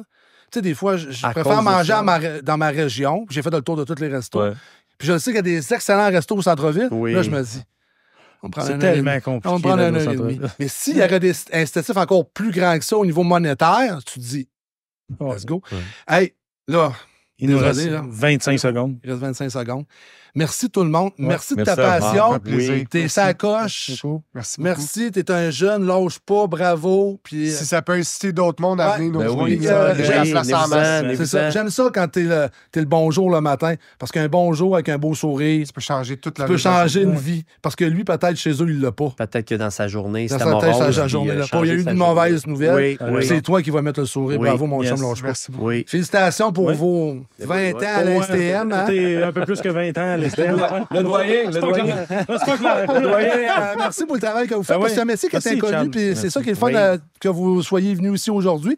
Ça me permet de voir chacun de vos travails, parce que des fois, la STM, on sait qu'ils n'ont pas toujours la faveur politique, on s'entend, mais je pense que la manière que tu l'as expliqué, là, c'est ça coche, puis ça démystifie ton travail, puis qu'est-ce que vous apportez chacun d'entre vous à la communauté de Montréal, aux citoyens. Félicitations, lâchez pas. Là, vous êtes vraiment sa coche. Et merci beaucoup de soutenir tout cet ensemble et passer le message pour l'embauche. Oui, stm.info, allez-y, toutes les informations sont là. Puis il y a tellement de possibilités d'emploi. stm.info, c'est la référence. Gênez-vous pas, laissez faire les jugements familiales, conjoints, et tout ça. Pensez-y, là, vous allez avoir une carrière en main, puis après ça, tu vas cheminer, puis tu ne voudras plus partir. Le seul temps où tu vas partir, c'est lors de la retraite. Puis encore là, nos retraités, ils ne veulent pas partir, ils veulent rester. Je vous en garde, là. Ils disent, les fonctionnaires, mais vous avez vraiment un bel esprit d'équipe, c'est vraiment le fun. Tantôt, on était à l'extérieur, puis on a eu du plaisir comme 8000. C'est ça qui est le fun, c'est ça qui est plaisant d'être avec vous. Fait que je te laisse le mot de la fin. Le mot de la fin? Ah, yes! Wow! Je me rappelle, j'ai moi, je te laisse aller. année. Bonne route à tout le monde, puis encore merci d'être venu. Merci. C'est pas ça. T'as pas regardé, c'est quoi? Merci à tout le monde qui contribue au transport, que ce soit les répartiteurs, les chauffeurs, tout le monde qui est dans le domaine du transport. On lui donne. Ah ben là, il faut juste rajouter une petite chose. Merci à tout le monde qui est au transport, qui contribue au bien-être puis au transport de nos choses. Merci à l'STM de croire en nous. Merci. Merci.